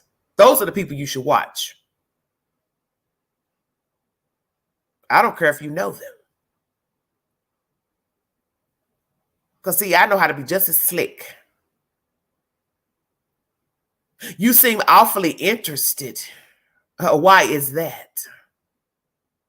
And wait for a reply. I didn't mean no harm. So now they know that you know to watch them. How about that? You'd be surprised, as I told you. People watch a lot of things. They just don't say anything to you. Because by right, they're not supposed to. It's none of their business. But everybody is watching for different reasons. Some people are watching for safety reasons. Just because they're checking their own house and car. And so they're looking out the window, checking their own car. It's not really to try to watch you or anything, but they're watching their own car. That's how I am. I'm watching mine and what I got. But in the meanwhile, I'm looking at your ass too. I'm looking at your company, all of that. And the one thing the queen don't like, and anybody that know me will tell you, queen don't like you asking personal questions. Because your feelings will get utterly hurt. Why? What you want to know that for? For what? Come again? Because I've already had to check somebody, worrying about what the fuck I'm doing Christmas time. Why? It's none of your business. But you worried about what I'm doing and where I'm going and what I'm doing up in my house. I ain't worried about what you're doing in your house. Or are you concerned about what I'm doing? And when a person is trying to act like they know what you were doing, oh, hell yeah, I got a problem with you. Because the conversation don't make no sense. You basically telling me you know what I was doing on a certain day when I haven't even talked to you. So explain to me the relevance of the conversation.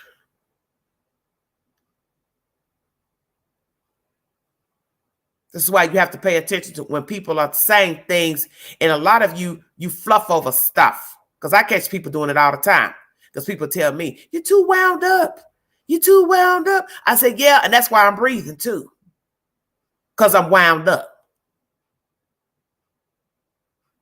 You see, 4 kids in Idaho, they weren't wound up enough. How about that? They weren't wound up enough. Queen wound up, go stay wound up. It might even put me in an early grave, but I bet you what, I'm paying attention to my peripheral.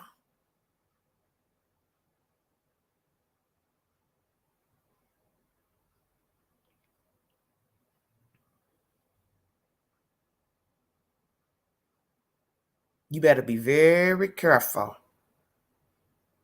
of your neighbors, the people you talk to, the people you tell things to, telling people things in public about where you live and talking loud in businesses, giving phone numbers in the checkout line for your discount card. There are people who have a computer brain and they decipher stuff like a machine. And you think it's random, no big deal. Going into big lots, they need to use your damn telephone number because you don't pull out the damn discount card. Well, you don't know who's in the line deciphering that damn telephone number. And then you go about your merry way out of big lots or whatever store you in. And here comes some old whack-ass phone call coming through.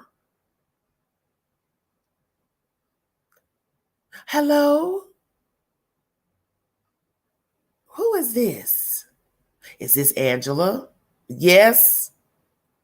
And I might not even say yes. I might just say, who is this? And then they get to start talking and saying, oh, nasty, creepy stuff. Now they got your damn phone number. And if you get your real creep, he'll have burner phones. So he can just keep calling, keep calling. You can block that number, then next you know, here come another call. Like them damn robocalls. So you have to be very careful what you're repeating in public. You have to be very careful what you're telling people about your location, what you did yesterday. You could be at the doctor's office just holding a simple conversation. And somebody say, well, where do you live? Where do you stay? And you might say, oh, I live right on 15th Street, across from the coffee shop. Now you got an earful of people in there knowing where the hell you live, and they don't know you from Adam. You have to be careful what you repeat in public. You have to be careful even with the people who handle your personal information, knowing where you stay, your address, your phone number, because you don't know them. And God forbid what you post on social media. You don't know who's watching. You don't know who they know. And you do need to be careful of the people that you socialize with, because they are walkie-talkies. And they might go tell somebody something about you personal. Because this is what people do. They get in those inboxes and they contact people. And they'll say, do you know such and such, such and such? What do you know about her? What do you know about him? And all you need is the wrong person to start running their damn mouth. Oh, yeah, she lives in such and such, and she's on the outskirts of town, and she's got 2 cats and a dog and 2 sons, and yeah, she's single, and yeah, she drives a white car, and before you know it, somebody knows all about you, and you have never held a conversation with them, all because somebody gave them the 411. Now, God forbid you coming out your job, bumping into Mr. I Spy, because one of your little Facebook friends then gave the goods on you. And she didn't mean no harm. Because everybody thinks that because people are friends of friends that they're decent. Well, they're not. Because you don't know people. You may know of them, but you don't know them. There's a difference.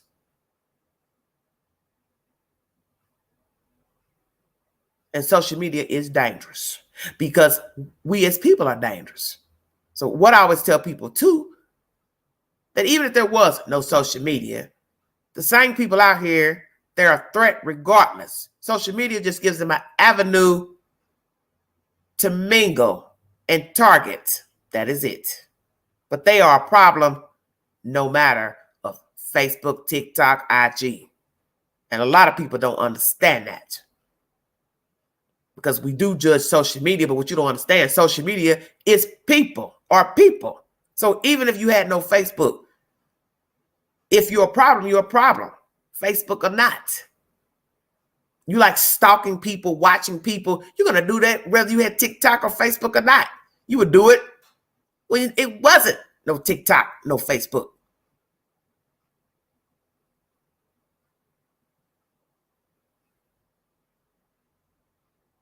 If he's a creep without social media. Let me make that clear. Because it's easy to keep using social media as an excuse to say, ooh, it's this, it's that, it's the devil's work. Yes, it's a tool to do evil doing. But the person is foul even without TikTok, Facebook, YouTube. And that's what you all need to understand. That even if it did not exist, the person is still a problem.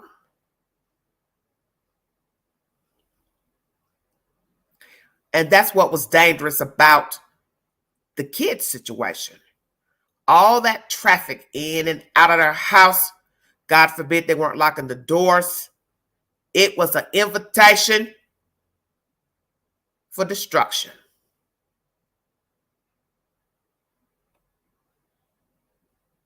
No way I'm getting ready to let random people up in here walking around with my valuables in my house. Because I don't think a person should have to hide cell phones, jewelry, iPads. But if you live, let's say, in a rental, you really cannot leave those things out. Because if you're not home and they need to get in your house for a leak or this or that, or you've got something that needs repairing, but you're not going to be home, but you do know that they're coming, do you really want your valuables just sitting out? Your good jewelry, your spare cell phones, your spare iPads? Hell no. You don't know what people can do with those things and look and ramble through stuff. Who's to say you're not there to watch? And then you factor in a situation with young people trying to have fun. You still have those nice things in your house, and you're just letting random people just walk through your house, looking at your house. Because I was watching some YouTuber, he's an older white man. He was talking about the same thing with maintenance workers, plumbers coming in to case your house out. This is a very good point. I could be coming in to fix something, but it doesn't mean I'm just there to fix the sink, the toilet. I may also be there to see what you have in there so I can double back or bring Peter, Paul, Dick, or give them the goods of what you got in your house. And I remember a few months back, I had two workers come in looking to redo the heating and the air, or where they were going to place the unit. And I remember the one guy, he couldn't even pay attention to what the other guy was saying for looking around as if he was like in a museum. And most of you seen my background before in my live streams and my pics on my community board. You've seen a few little items I have here in the house in the background. And really, I shouldn't even be posting that, because that's not a good idea either. But nonetheless, the guy steps in, the other guy's talking, looking around the place, trying to figure out where they're going to put the unit. And the other guy, he's oblivious to what he's talking about because he's too busy looking at everything in the fucking room. Now, I could take that one or two ways. He's looking to say, oh, she's got nice things in here. Or he's, admiring the things, wondering how I acquired the things, or the worst case scenario. Sure like to come back in here when she ain't here.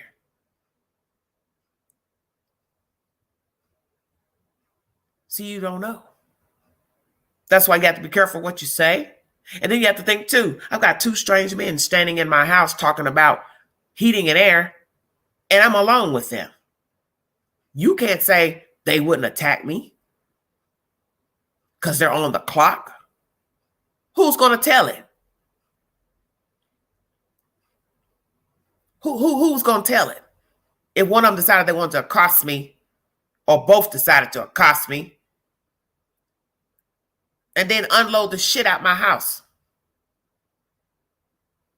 Now, naturally, it would be dangerous to do it during daylight hours because they don't know who could go back and repeat and say, yeah, I saw these people. They had this type of van or car, and they were taking out stuff out of her place. That would be stupid to do that during the day. But it wouldn't keep you from sexually assaulting me up in here and threaten me. You better not ever say anything. So that's another thing that's dangerous. People coming in the home of a woman to repair things, survey things, and then they bring a sidekick who's a helper, and you're sitting in there by yourself. Now, I've been pretty confident with maintenance workers coming in. I've built a rapport with them, but it's never to say that they can't flip the script, because that's the assumption. Oh, we speak, we're on good terms. He would never try to make a sexual advance or touch me or say something derogatory. How do you know? That's an assumption. And I must say I'm very brave because I've had more than one man standing in here talking about maintenance work And luckily, nobody ever got right or out of or said anything derogatory. But you don't know people. So you take a chance every day in your own home, bringing in people to work in your house or home or apartment, not really knowing if your neighbor would turn on you or their company. Somebody just walking around the property looking for a victim. And also somebody sick enough to just walk up like what this motherfucker did to these kids and target the house, target the people, and just walk on in, make a way in or break in. Because that's another thing that's baffling is how the hell he got in there.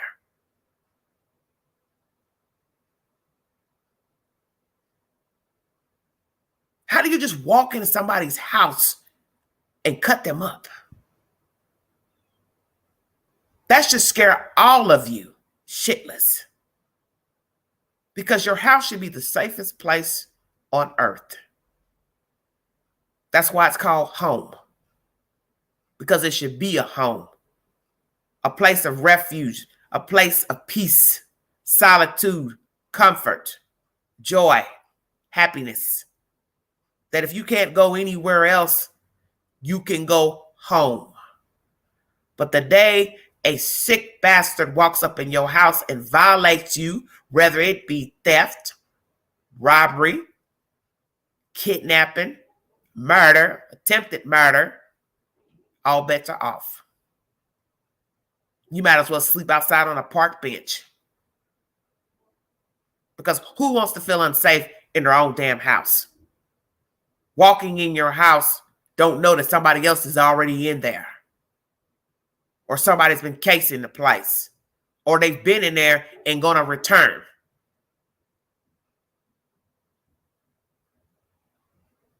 Use a ruse to get in there. Oh, hi, I'm with such and such. We left something here. We come to check the cable wire. You know, some old crazy ass excuse. And you stupid enough to let them in. I done already said from here on out. I don't care what somebody says on the other side of that door. If I didn't call you and make an appointment for you to show up at this address, your ass ain't coming in here. I don't give a damn what you're talking about on the other side of that fucking door. And I made that vow before the new year. Don't even knock to tell me nothing about nothing. I just wanted to ask you a question. And do you got some sugar? Don't even blink.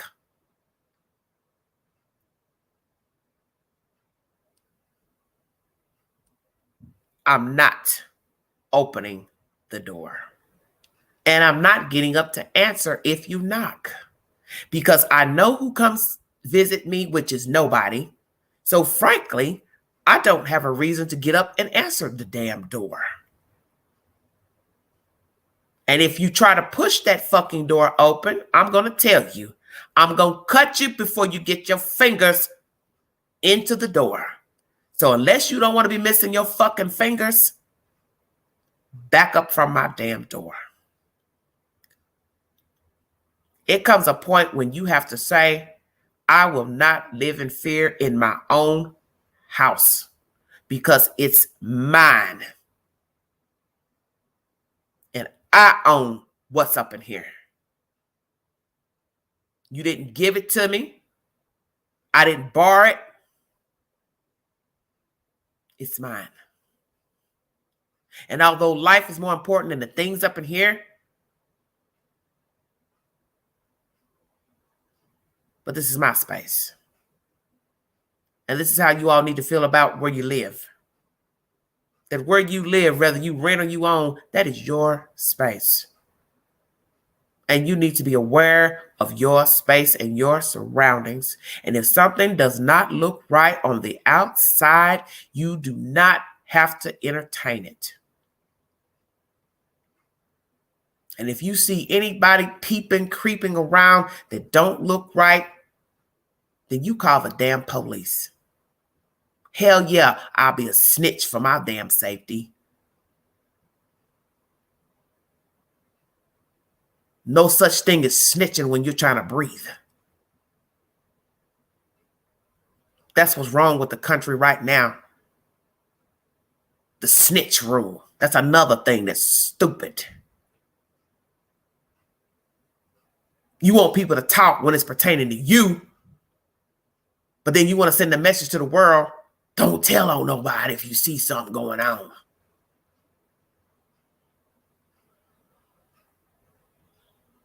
It's the stupidest mentality. The very reason why we have crime and criminals running around is because people, one, enable them, coddle them. It ain't my business. I ain't got nothing to do with me. But let their mama get robbed or stabbed to death or shot. They want to get on TV and the news and tell everybody, please call this number. Somebody shot my mama. Somebody shot my kid. I know y'all know who did it. But then when it's the person across the street, you want to tell everybody else to mind their damn business. That's ignorant. You're either going to be a part of the solution or you are a part of the fucking problem. It can't be both. You want to be a helper or not? This is a tragic, tragic story because no matter what you believe about these kids and any dealings with this thing, he had no right to kill these children. And if he had not chose 1122 King Road, it was going to be somebody in Idaho or Washington. Understand that. It was going to be somebody. So you have these people crying for their kids, their friends. Somebody somewhere in Moscow or Pullman was going to be crying for somebody, whether it was one female or two, 4, 5, 6, it's all the same. Somebody was going to be crying. And that's the point. He was going to choose a target one way or the other. It just so happened to be the occupants of 1122 King Road. Somebody was going to be crying for their baby.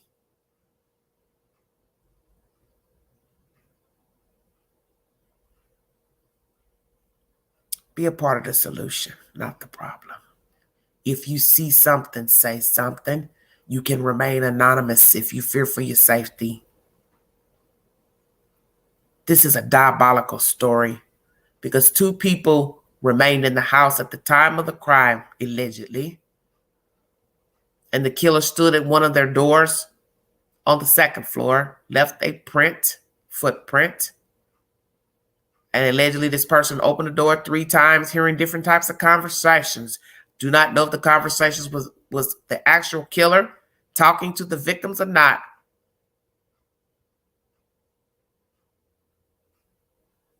Hours went by before a call went into the dispatch of finding one of the victims deceased. Do not know how all that happened. Suspect to some of us, yes.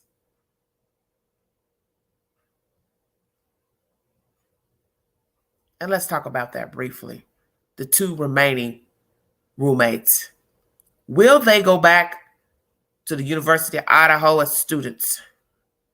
Would they feel comfortable going back to the school? Would they feel safe going back to the school? Would they feel safe re-renting an apartment together or separately? Because this would be a hard thing to do now as an adult, is to go back into apartment living.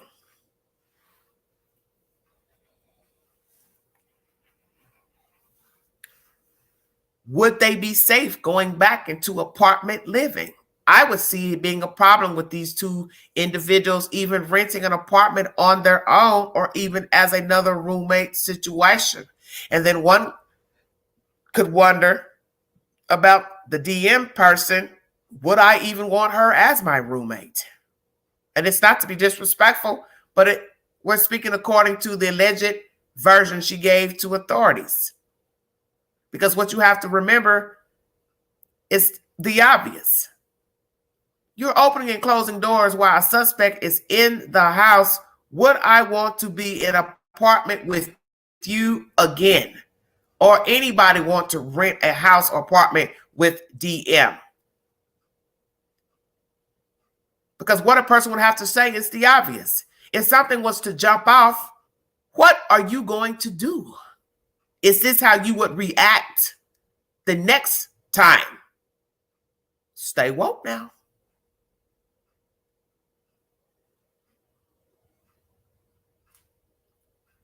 What would you do the next time something jumps off in your house or apartment? You hear something at a window, a door. Are you going to react the same? And that's what those two young ladies need to be thinking about right now, is down the road. I would be fearful of a copycat. I would be fearful of posting to social media. I would be fearful of giving my telephone number out. I would be fearful of befriending people. I would be fearful of what, yes, people think of me now as being the number 2 person on the 2nd floor, because we should, because we're only going by your version. Truth or not, we weren't there. But how are you going to maintain down the road? And some of you were in the chat yesterday questioning her running alone. Maybe she has confidence.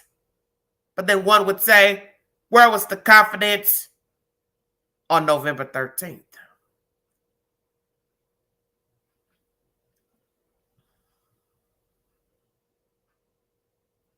Because you have to survey the information that has been given.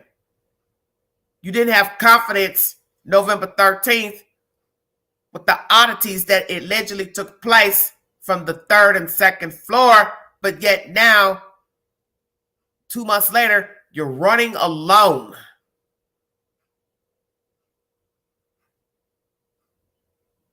I want you to think about what I'm saying. You are running alone. Months later, after your friends have been butchered. Who does that? Because what are you saying to the universe? I trust this neighborhood I'm running in. I trust this neighborhood I'm walking in. I trust going out of my house alone and going into my car or whatsoever. I trust this neighborhood.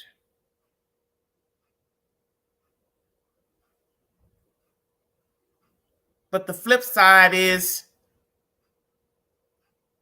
how could you? After being in the house and seeing the killer walk by you in the alleged doorway. How could you ever trust anywhere? And we know in time, she's going to have to be alone. She and the other roommate, BF, they're going to have to shop alone, travel alone, do things alone, because you're just not going to you're just not going to be able to have somebody do things with you all the time and stay with you. It's impossible. But you have to ask yourself mentally what you're seeing and hearing, if it's the truth. Because I can't see, with this new information of her running alone, to make any sense.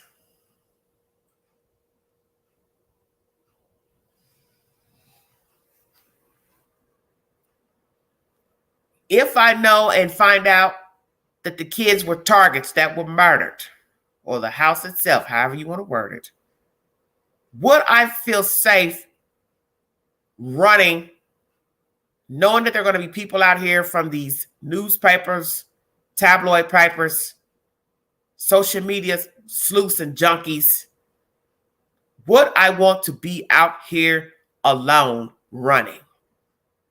Because you have some very sick people that are on YouTube, bloggers who have no problem with following you around, taking pictures of your house, your car. And just like this newspaper, whomever got a picture of her running, another nut wacko could find your address and stand outside and watching golf just to see what you're doing since these murders. You have to be aware of your surroundings, because this to me is sloppy.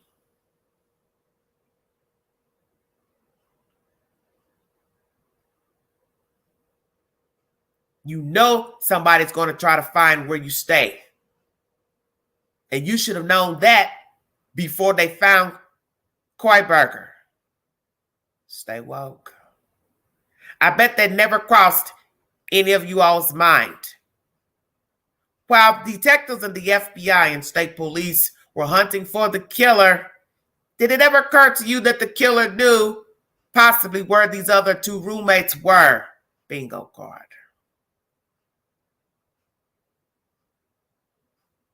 I'll say it again.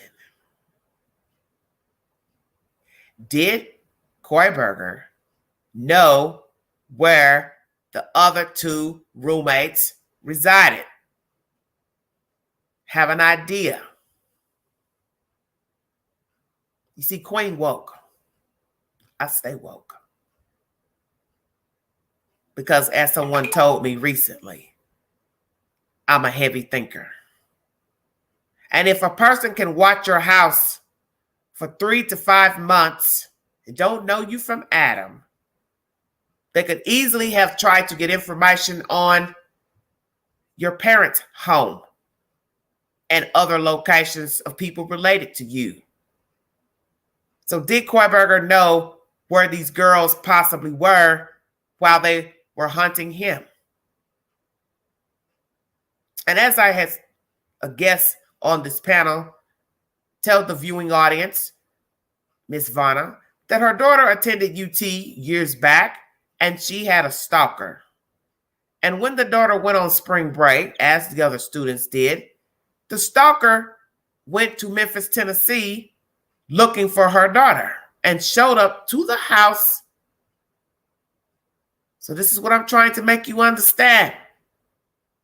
How did he find the girl's home address? They could have been in protective custody. I don't know. But once again, how did this young man know this girl's address? And little did he know the mother was a cop, a former cop at the time, could have got his brains blown out.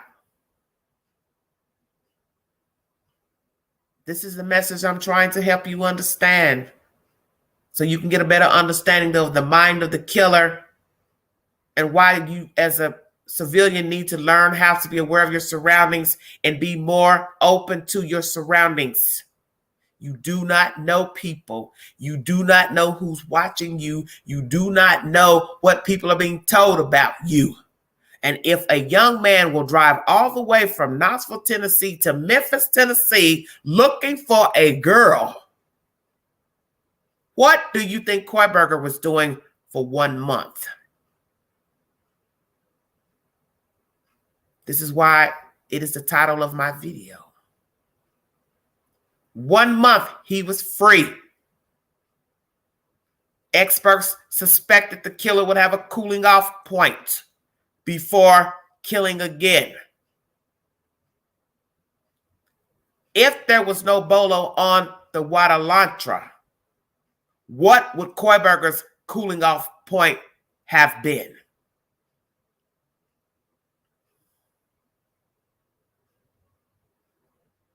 Two weeks, a month, 1 month?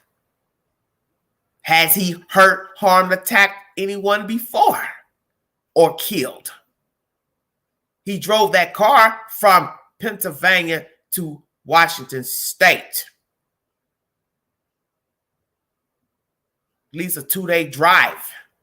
What did he do in that drive? Where did he stop? Did he use this as a time to plan, to kill on this journey? Or what he was going to do when he touched down in Washington State? See, you don't know. And as I said before, you're only going to know when he's exhausted all measures through the legal system and appeals. He will then tell you who the real Bryan C. Kohberger is, but not before then. I do believe his defense, he will implicate another person as the killer. That will be his defense. His attorney will try to point the finger at other people because she watches social media. He's watched social media for 1 month. They are going to implicate every Tom, Dick, and Harry and Sheila in this crime. Yes, he watched virtual tours of the house, so he didn't have to necessarily sneak in, go in, break in. Because just as they put up tours of the house, I've put up tours of the house, he did the same. Because we're in a modern world where you can get the layout of a house, whether it's sold on the market or not. And that is not a good idea. Because it's brazen to go up in a house, whether you saw a virtual tour of it or not. Choosing these kids as targets is jacked up. Thank you for the super sticker, Chair. This is serious business. That's why I try not to joke too much during the streams pertaining to this case, because it's diabolical. And it was going to be somebody. And that's what you all need to understand about the killer. These kids were objects to him. They are objects to him. He is not the only person walking the United States as a killer. There are active serial killers as I speak. And these humans, us humans, we humans are objects to him or her. The defense is about to pull a Jose Baez. You mock my words. And I'm sure many people will be floored during the court proceedings.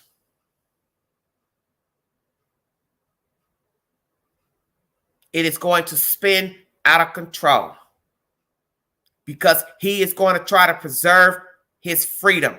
And she's going to make sure she does her best to try to get him off and find at least 1 to 2 sympathetic jury members.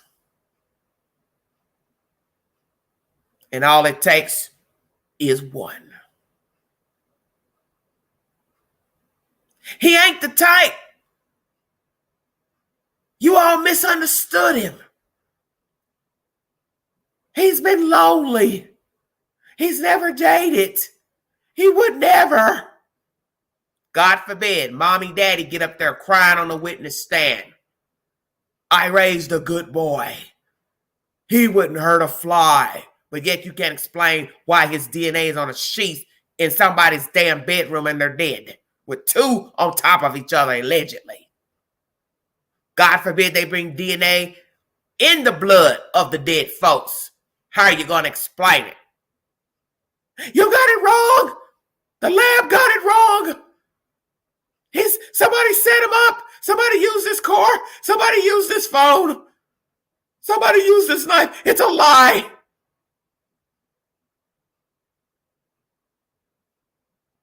Now imagine a gullible human on the jury panel believing that garbage and don't know BK from a can of paint. Don't know his parents. Don't know the kids.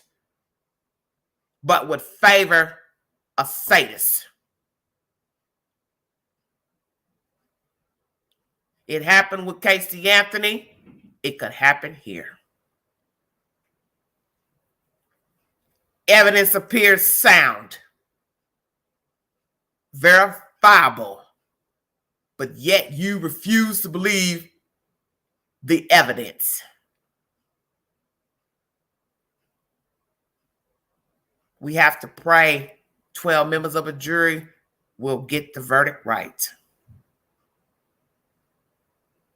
Because that's the defense's job, is to produce reasonable doubt that her client is not the killer of the Idaho 4 students.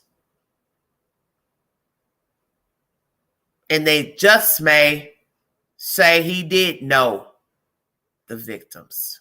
Stay woke. He did know the girls, Ethan. He's been there before. They invited him over. That's why his phone's pinged 12 times. Stay woke. But he didn't kill them that morning. Exactly. I know the victims. I dated one, hooked up with one. Somebody got mad because I was there, jealous of me. Although he's older than the victims. But he's a student, they're a student. We met at a ball game, a function, a cafe, a coffee house. Stay woke.